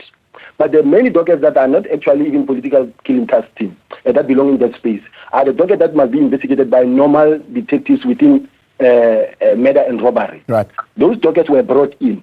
And not to me. General Mkhwanazi is a lieutenant general, and he met with General Sintumule, who is the divisional commissioner responsible for detectives, not me. I've never sat with anybody to receive any docket from anybody. So you are saying you did not issue instruction in January, February, and April of this year that all the dockets must be withdrawn from the task team and brought to your office? Are you saying that's completely incorrect? No. Remember, upon receipt of the instruction, let's say from the minister, in writing, to the national commissioner, not to me. The minister communicated, rightfully so, to the national commissioner. The national commissioner's next level is to me, as a deputy national commissioner responsible for detectives, and say, this is your environment, I want this done as per the minister's instruction by this date, from the national commissioner. Mine is to say to the divisional commissioner, this is what needs to happen. So the divisional commissioner, together with the political killing team, they worked under General Khumalo, who was just recently arrested. They worked with General Khumalo. They handed over, and there was a handing over process, as instructed. This is what must happen. As instructed to General Sintumule, and she signed for the docket, not me. And those dockets, when she attempted to take them where they belong, in KZ and murder and robbery units that exist in the province, General Mkhwanazi said, no, I don't want these dockets in my province. He refused them. There is documents in that regard. He refused them, and as and when he refused them, we had to now say, all right, he's refusing, but up until the next meeting with the minister, in the meantime, something must happen. These matters must be investigated. So let's talk about that, Ndaba. He's refusing clearly to me indicate that there is already a strained relationship in terms of how you are relating to the provincial police commissioner when it comes to this matter. Not necessarily myself. Remember, this man is defying the minister at all costs. Why? It is in his nature. Remember, this man was appointed at some point to act as an acting national commissioner. It cannot be in his nature. Within the South African Police Service, of course, there is a hierarchy. I mean, there's order, there's discipline. So you can't just snap the police minister because it's just your nature. Yes, you can't just refuse an instruction from the minister. And he's proud to say, even today, the political task team is not disbanded. That team is still operating because the only person who can give me that instruction is the national commissioner. The national commissioner wrote to me for it to happen. You met him on Friday. Did you raise this issue again with him? Met who? With Mkhwanazi. You said you just met him. You at least had a conversation with him. We spoke on Friday. Yes. We spoke on Friday. He called me and asking me whether I will be coming down to Durban, and we spoke so well. There was nothing like this. I'm so surprised and shocked to hear what Mkhwanazi is saying. You can ask him. We spoke on Friday. He was laughing. You were laughing. We're talking. There is communication here coming from a police officer. These are police. So these are not random individuals. These are, in fact, top-tier police officers. Mkhwanazi is not a novice when it comes to police work. He's giving us what is called proof of payments of monies that have exchanged hands. He's showing us communication, for example, that includes WhatsApp messages that speak about you having meetings with one Brown Mkhotsi, and these have got to do with issues that are around procurement as well. So are you denying that this communication exists? I know it doesn't exist. I'm not involved in that. I'm not even involved in procurement. I don't even know what he's talking about, and I've never participated in any procurement. I don't know the people at procurement. So whatever that he's talking about, he must prove. He must in fact give it to you where I know about any payment that was effected to anybody or where I participated. I've never participated in something like that. The cancellation of the contract by Vusimuzi Matlala, Kat Matlala. I mean, yes? What do you know about the cancellation of that contract? I'm a detective. I've got nothing to do with the tender. I've got nothing to do with the cancellation of the tender. I'm nowhere near or involved in anything. I don't know what, if my name exists there, he must show you what he's talking about. I haven't written anything to anybody. I haven't cancelled anything. I'm nowhere near that thing. The communication on the 26th of January, here's what it says. It says, Mr. Brown Mkhotsi sent a message to the Minister of Police, Mchunu, which reads as follows. The guy with the funding is also in Joburg from Tuesday. He is the one I said has a 3 billion contract with the SAPS. And then he says, I'm also meeting the DNC. The DNC, we are told, is you here. And the COS, the Chief of Staff today in Durban, to finalize the matter of Khumalo and General Mkhwanazi. Yes. Now, if two people are communicating, and then you've got, let's say, for instance, for 3 points to discuss in a phone. The first one, you talk about the contract based on your discussion and the knowledge of what you're discussing about. The first one, you're talking about the first point that you talk about. The second point is this one. And the third point, I'll be meeting with the DNC on these other things. I'm not sure why. But all I'm saying is that I shouldn't be put in a position to respond to something like that I don't know where it comes from and how it came about. Okay. Do you know Brown Mkhwanazi? Because this was put to the minister and initially denied his knowledge of this individual on the 5th of March briefing. Do you know him? Have you met him? I do know Brown. If I can tell you, I've met Brown once. What was the nature of your meeting with Brown? The nature of our meeting was just inquiring about some investigations. Remember, this person is an activist in Northwest, and they all contact me. I have a lot of contact or discussion with a lot of people throughout the country who calls me in this position that I'm occupying. Yeah. And he was discussing a position that he was discussing. Yeah. In your own words, you're saying the decision to disband the political killings task team was a decision of the National Police Commissioner. How could Brown Mkhwanazi have that letter in his possession that this was going to happen? No, I don't know. All I can say is that the discussion with Brown, I know him as Brown. The discussion with Brown and the minister, I'm not involved in it. I don't know about it. So you have never been given an instruction via the minister to meet with Brown Mkhwanazi or have any dealings with him? I can't give the minister an instruction, and I can't give... I'm saying, were you never given an instruction by the minister to meet with Brown Mkhwanazi for any purposes whatsoever? Not at all. Brown has met with many politicians, many people. It is I don't know whether it's an activist or what, but I'm not close to Brown at all. The other issue, of course, is the infiltration of the intelligence in the country, where an intelligence document would have been shared. We are told with a parliamentarian. We are not really given the name of this parliamentarian. That includes information about vetting. I mean, are you aware, are you investigating a matter of that nature where such intelligence product could have been leaked to members of parliament and not via the portfolio committee? No, I'm not involved, and I'm not even aware of that investigation at all. I don't know about it. Even the facts thereof, I don't know. As things stand right now, I mean, to many in society, is that you are part of a triangle that includes Brown Mkhwanazi, that includes the minister, that includes this Mr. Nhlanhla, and there's been meetings that have been happening there. But the outcomes of that is that the entire criminal justice system has been infiltrated. How do you clear yourself from those allegations? Let's say, Taba, Nhlanhla, I don't know. I met him when he came to my office. But let me say this to you. When Nhlanhla was given or awarded the tender of the South African Police Service May 24, I don't think I was back at the police yet.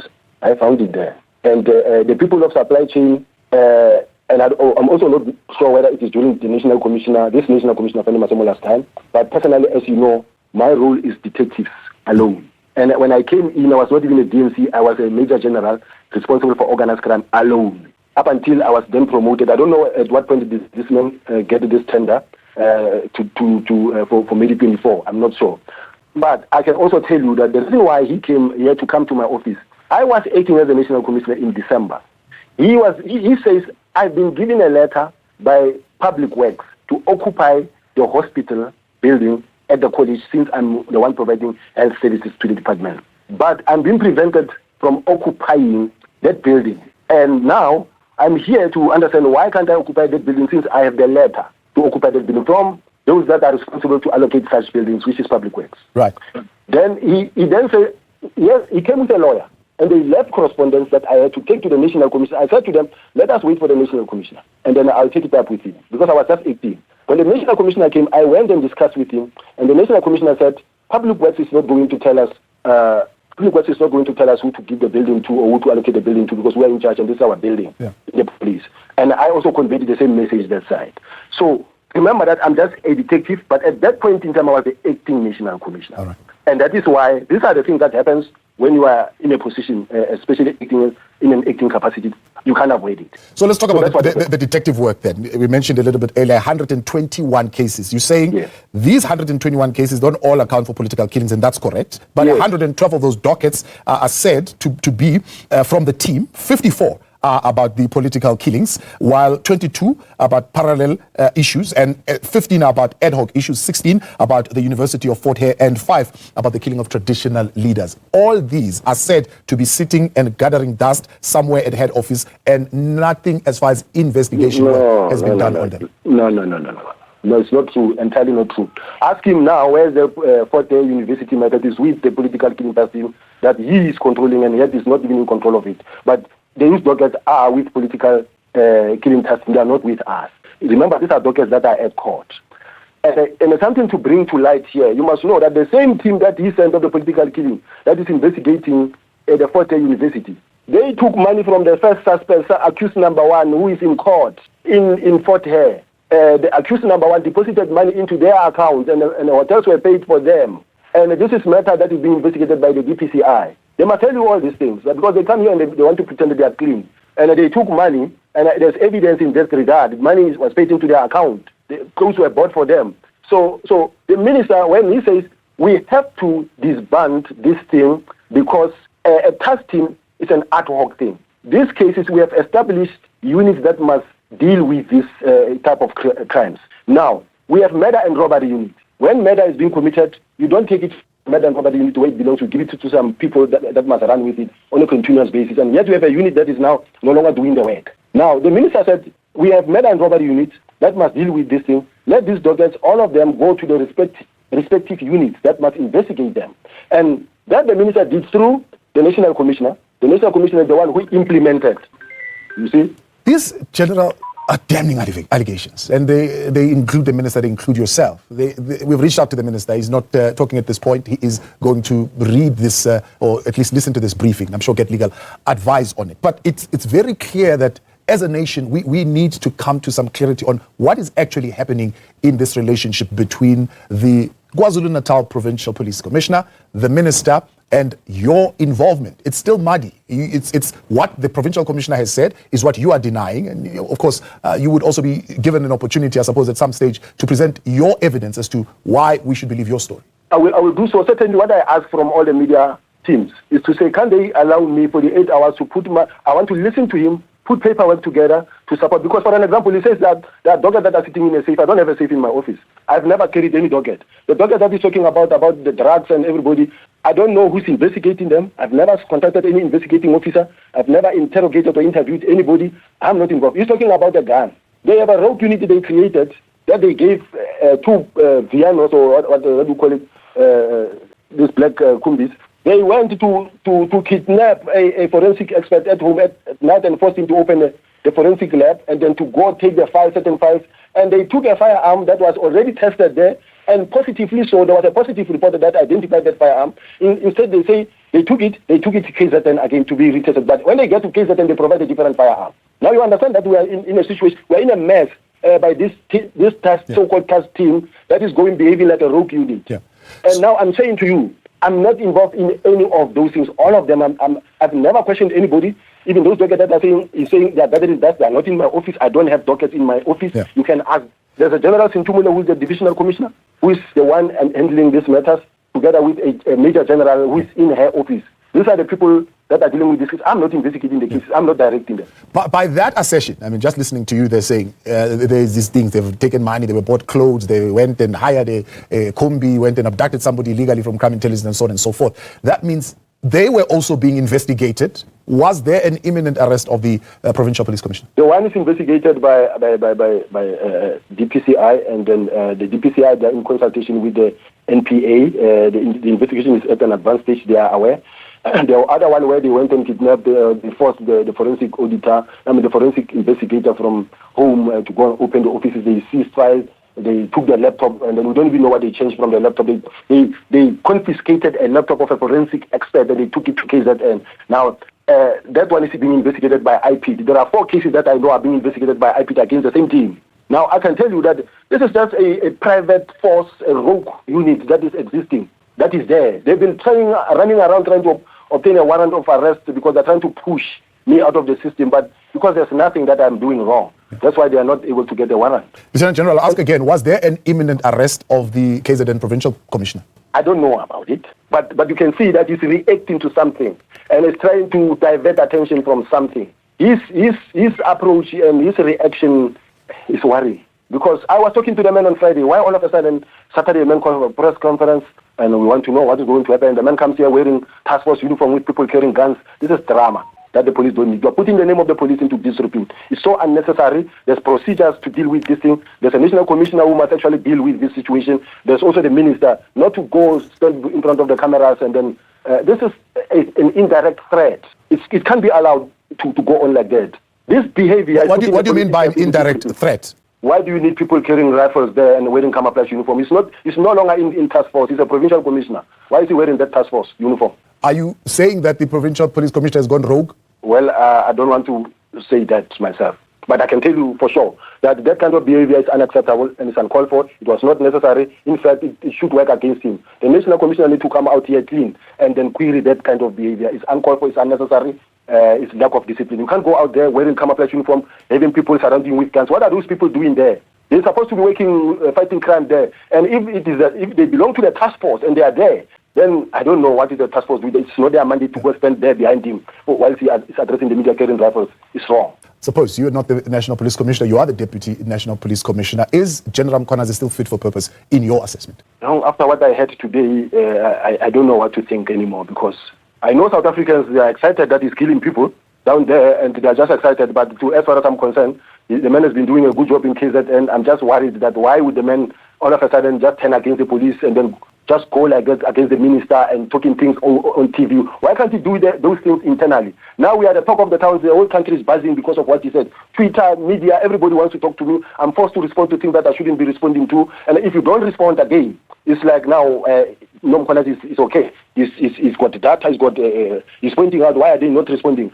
I will respond at the right time. I'll go meet with my legal team, but because it's still happening, it's like a wildfire that I must still extinguish myself.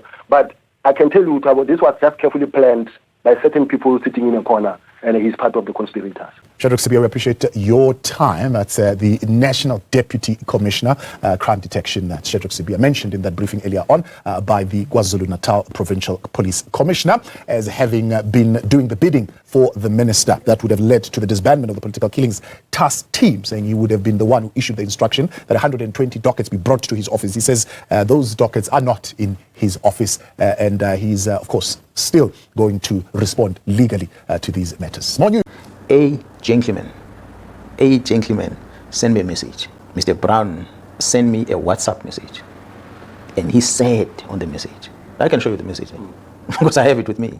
It's a WhatsApp that came to me. I didn't ask for it. Maybe let me read it to you. Perhaps it might make life much easier for you. His name is Brown Mokhosi, and I'm going to take it right there. The first message came on the 30th of September 2024, and it was sent at in the afternoon at 16:14 in the afternoon. And it reads as follows: My General, Brown Mokhosi from Northwest. That's a first intro. I don't know the person, I don't have his number on my phone, nothing. An internal attempt to discredit you through defeating the end case. Yeah, that's what he said. It's the second message that came 3 minutes later, 16:17. An internal attempt to discredit you through defeating the end case. It ended there. I did not respond until the following day when I saw the message on the 1st of October. I responded. My response was that, morning, sir, what are you talking about? What defeating case are you referring to? And who is behind that? That's the question I asked him. And that was about 7:44 in the morning, the following day, which was on the 1st of October. On the same morning, in the same minute, he responded by writing a word thanks, I assume, but without his THNX, thanks. And from there, same time, he sends me a KZN factual report. A factual report which is a report that, assuming, was drafted by the commander that was on the crime scene on the eve of that attempt arrest of that prison official, and this was directed to the provincial commission, which I never received. This factual report was directed to the provincial commissioner, and this very same factual report is not signed at the bottom, although it's got the name of the member that was in charge. So it is a report directed to me. It should have been signed, and it's dated on the 9th of January 2024. That was the day after the incident. So which means the member who was in charge was communicating to me that as per the engagement the previous night, this is what he has done. So this was the factual report. That was never sent to you? Which I never received. Maybe it might have been processed somehow, but I never received it. And this scope one is not signed. So he sends me this. The first question is, but where will a civilian person get this thing? I have never heard of a name, a Brown Mokhosi, before in the police. So he sends me that factual report. And immediately, same time, he sends me the copy of OP entry. Someone took a photo of that OP entry, which is accompanying this report, which basically contains the same thing as 2 pages of the OP entry, containing the same thing that is on the OP. Then after that, 7:51, the next message is, please handle confidentially. A meeting with the complainant will revert. That's his message. Next message, which he sends at 8:37, I'm in Lusikisiki today. Well, there's a WhatsApp message, which means I am in Lusikisiki today. And the next messages come after that. General Kumalo, DivCom, just checked your standing with him. Now introduce something else. He's still busy with the prison. Now introduce General Kumalo. General Kumalo, DivCom, just check your standing with him. Yesterday, he pushed a negative narrative about you on the CITs in KZN. Again, the same complainant spoke with him. And then from there, he attaches a screenshot of a presentation, assuming was a confidential meeting, this one, which a crime intelligence was presenting their policies. He has a copy of that first slide. Could it be that he was in that meeting, or someone who was in that meeting took that picture and sent it to him? Well, I didn't know. So this was to him to prove that I must trust him because he's making a reference to crime intelligence. Now, my response to him was that I hope you understand. No, sorry. He writes another message again. He says, I hope you understand, will revert. Confidentially is key here. That's still him. And then I gave him a lengthy response, which was sent to him on the same date at 9:25. Maybe let me read that response I sent to him. I know that matter very well, which was an alleged operation that was conducted at the premises of a high-ranking TCS officer without a search warrant. That was a state house, which is within TCS premises. Who doesn't know that at prison there are too many illegal activities taking place? The alleged illicit goods were found in the dustbin, which was outside the house. Those members felt that only the TCS senior must be held responsible. Hence, they wanted to charge her. It is a known secret that there are many illegal activities that are taking place within TCS. So to simply blame the house tenant for items that are found inside the dustbin was malicious, and it will have not been successfully prosecuted, and a civil claim will have been registered against the SAPS.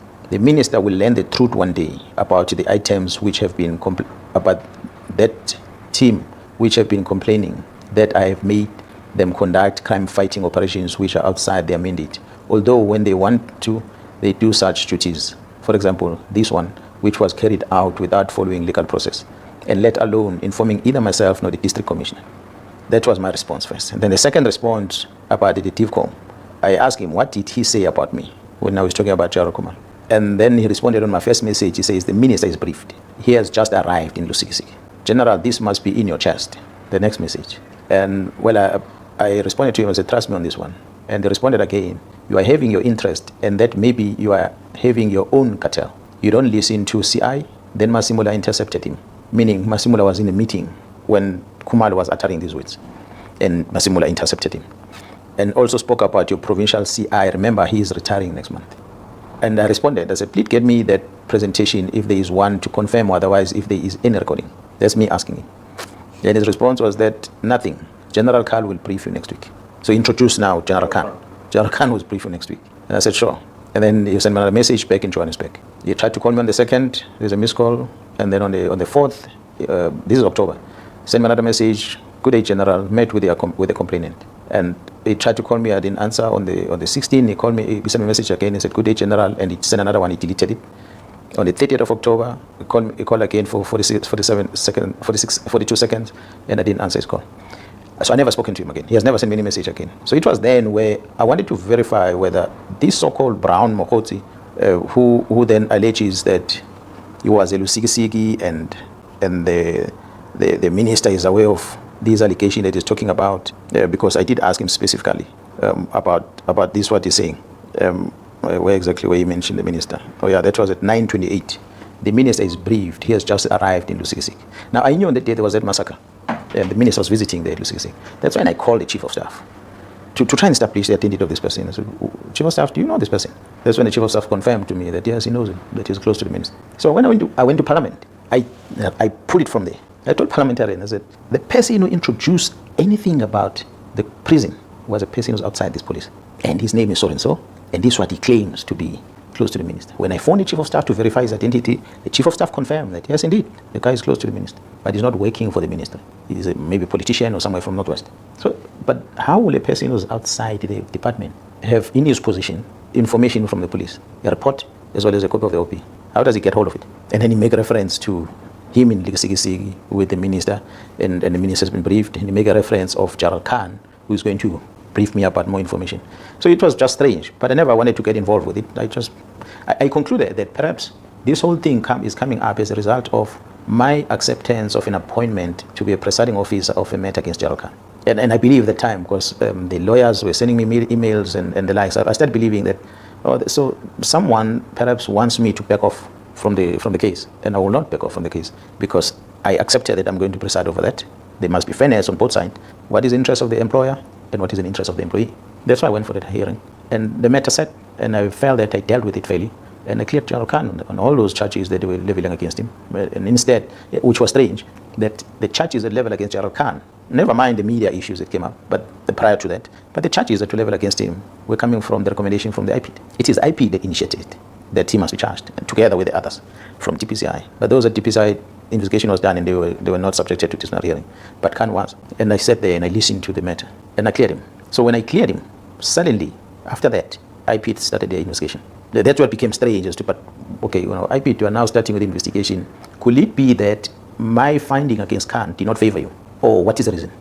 It was strange. And then they throw the minister's name on it. And again, I wrote to the minister, Minister, they're throwing your name on this thing. Is there any evidence that you communicate with them? And the minister sent me an email. He said, no, he never did that. You must ask IP. So I had no reason not to believe what the minister is saying, because he said he never did that. They just wrote his name there, but they did not produce anything as an evidence of saying that the minister did refer this thing to them. So it remained an IP thing.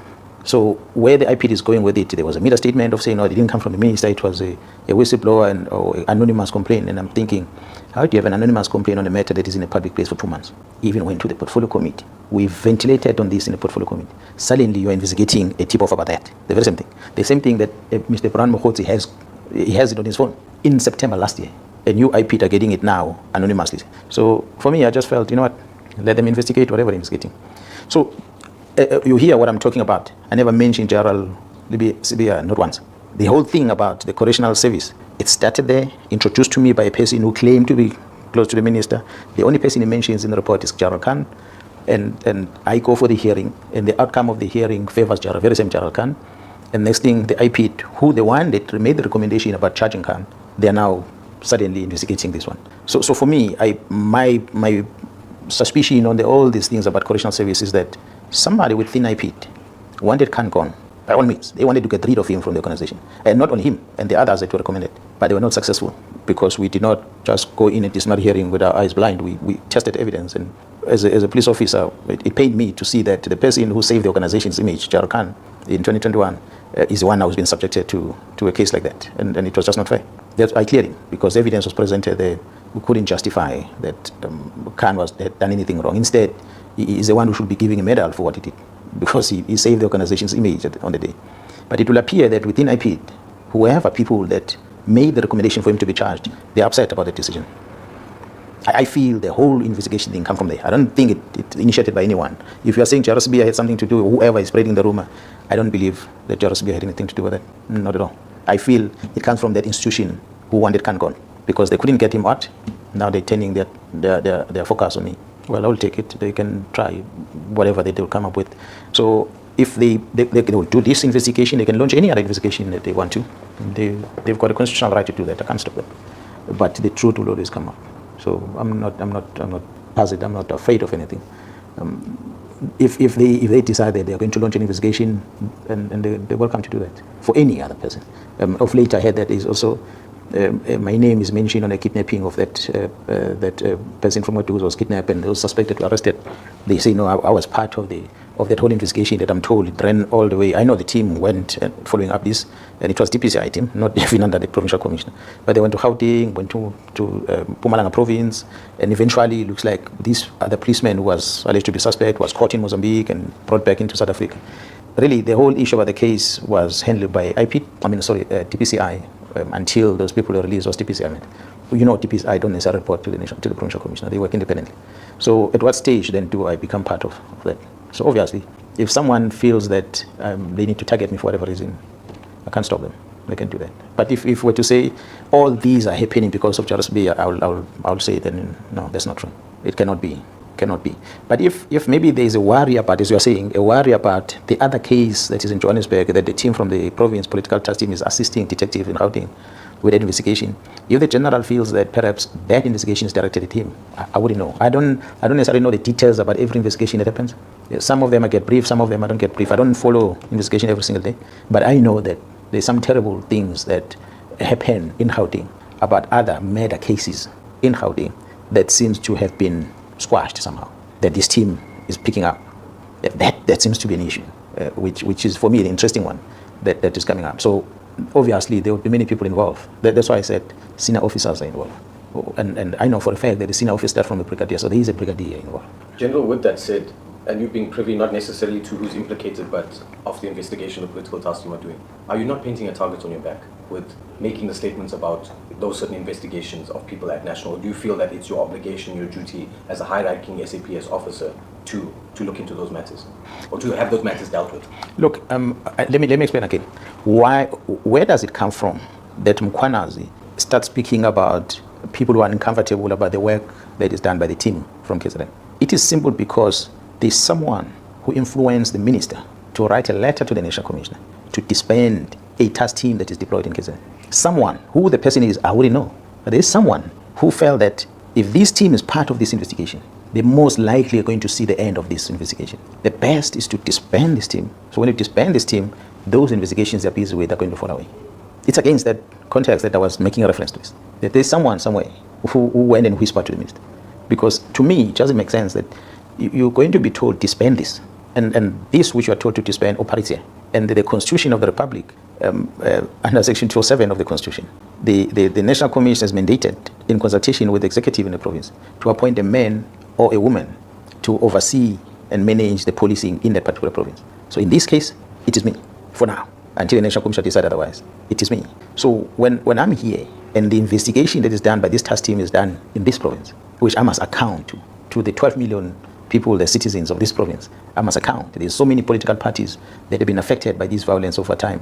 I must explain to them about our interventions in trying to stabilize and get rid of these political killings in this province. We're the only province where such a team had to be formed because we're the ones that have been killing a lot of politicians, unlike any other province. So that's why there was a focus on this, which was a directive from the president. So we're having this team working, and we've been briefing the previous ministers about it. And the previous minister has always been in the media about it. So to now hear, because the letter was not written to me, I saw it from the media, to hear that there's a letter which is written which says disband this thing. So the question I asked was, National Commissioner, are you aware of this? And the National Commissioner says, I'm on leave. I don't know anything about the letter. I said, but there's letter in the public space. Maybe we need to find out from the minister whether is, or from your office, whoever is acting, whether is there such a letter that came to your office? Because if the letter comes and say disband something, I feel that the least that must happen is that I must be given an opportunity to brief our principal. Then when they make the decision to disband, at least they're informed by what's happening on the ground. But if you make a decision somewhere and the person responsible for it have not been engaged, it then makes one wonder why. That's why then I'm saying someone came and whispered to the minister to close this, because this is investigating cases that might link either his associates or her associates or colleagues that he works with or she works with, or the high-profile people that the person might know outside the organization, or maybe a criminal syndicate out there that needs to be protected for whatever reason. So that's my conclusion. But the question is, who is the person that will have whispered to the minister and influenced the minister to sign a letter to disband the unit? And the timing of it. Sign the letter now while the National Commission is on leave, so that it can be implemented. When the National Commission comes back from leave, this unit is disbanded. Those are the things that were question marks. So when I was talking against that. I said, there shouldn't be someone from the head office who's now going to try and influence the minister to destroy investigations that are happening against crime. Which means, as the team is investigating, they are not only dealing with what they see before them. If suddenly you see a letter like this that says the very same team that is busy must be disbanded, someone is fighting this team indirectly by using the authority of the executive to get rid of them, so that they don't do anything further. So it's that what I was fighting for, and I'm still fighting for it. So if that puts a target on my back, it's a tough thing, because the very same members that are investigating, they've got a target on their back for sure, because they are doing the investigations. So I cannot then sit back when my members are working and don't want to be part of that risk that they are involved with. I must be able to understand what risk they have and be able to divert that risk away from them so they can focus on their work. If that risk must come to me, tough luck, it's going to happen. Whilst I was in Brazil at the BRICS summit, Lieutenant General Nhlanhla Mkhwanazi, the KwaZulu-Natal Provincial Commissioner of the South African Police, held a media briefing in which he made public serious allegations about the existence and operation of a sophisticated criminal syndicate that has allegedly infiltrated law enforcement and intelligence structures in our country. Lieutenant Mkhwanazi alleged that the Minister of Police allegedly interfered with sensitive police investigations and colluded with business people, including a murder accused, to disband the political killings task team based in KwaZulu-Natal. Lieutenant General Mkhwanazi also said that a police investigation by the task team that was operating in Gauteng unmasked a syndicate controlled by a drug cartel, which involves politicians, law enforcement officials from the South African Police Service, Metro Police, Correctional Services, prosecutors, and the judiciary, as well as business people. The allegations made in this media briefing raise serious concern around our constitution, the rule of law, and national security. These allegations, if proven true, threaten to undermine the confidence of South Africans in the ability of the South African Police Service to protect them and to effectively fight crime and corruption. South Africans are concerned about corruption and the rise of criminality in our country, which manifests itself in the killing of innocent people, gender-based violence, gang violence, kidnappings, construction mafia criminality, and in many other ways. As we intensify the fight against crime, it is vital that we safeguard the integrity and credibility of the police and other law enforcement agencies. These allegations, therefore, call for an urgent and comprehensive investigation. To address these allegations and the implications of these allegations, I'm establishing a Judicial Commission of Inquiry that will be chaired by Acting Deputy Chief Justice Mbuyiseli Madlanga. Justice Madlanga will be assisted by Advocate Sesi Baloyi, Senior Counsel, and Advocate Sandile Khumalo, Senior Counsel. The Commission will investigate allegations relating to the infiltration of law enforcement, intelligence, and associated institutions within the criminal justice system by criminal syndicates. Among the allegations that the Commission may investigate are the facilitation of organized crime, suppression or manipulation of investigations, inducement into criminal actions by law enforcement leadership, commission of any other criminal offenses, and intimidation, victimization or targeted removal of whistleblowers or officials that are resisting criminal influence.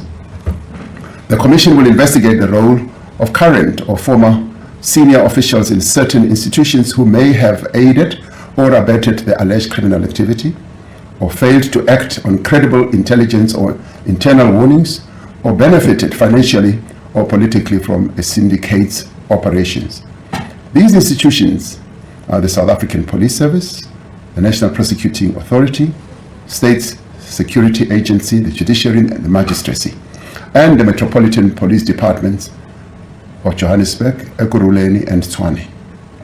The Commission will also investigate whether any members of the National Executive responsible for the criminal justice system were complicit, aided and abetted, or participated in the acts mentioned above.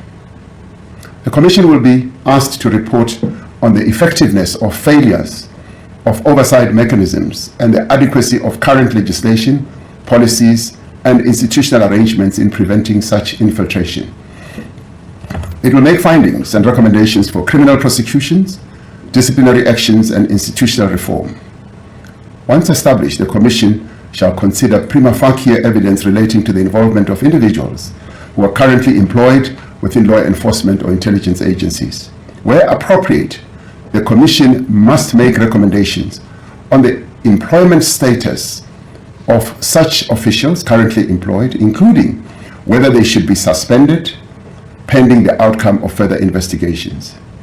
The Commission will have the power to refer matters for immediate investigation and urgent decisions on prosecution, taking into account the nature of the allegations and the evidence the Commission will uncover. It is critical that these matters be attended to with the necessary urgency and thoroughness. The Commission is expected to complete its work and submit a final report to the President. Interim reports will be expected after 3 months and 6 months, respectively. The final report of the Commission will be sent to the Speaker of the National Assembly and to the Chief Justice.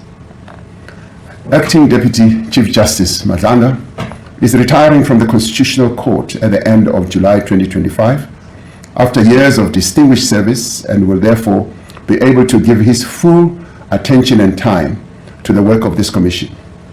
In order for the Commission to execute its functions effectively, I have decided to put the Minister of Police, Mr. Senzo Mchunu, on leave of absence with immediate effect. The Minister has undertaken to give his full cooperation to the Commission to enable it to work properly. I have decided to appoint Professor Firoz Kachalia as Acting Minister of Police.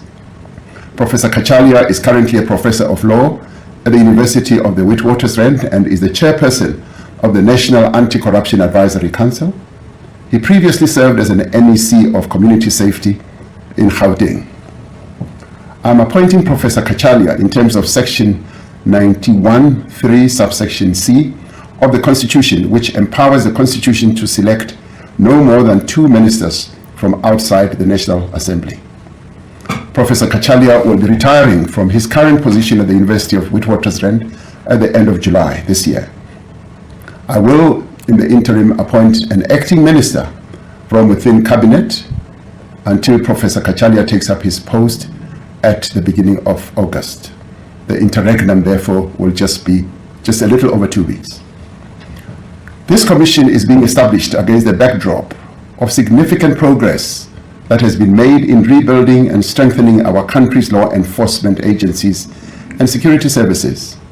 In recent years, the South African Police Service, the Special Investigating Unit, the SIU, and the Asset Forfeiture Unit and other bodies have been making great progress and inroads in the fight against organized crime and corruption.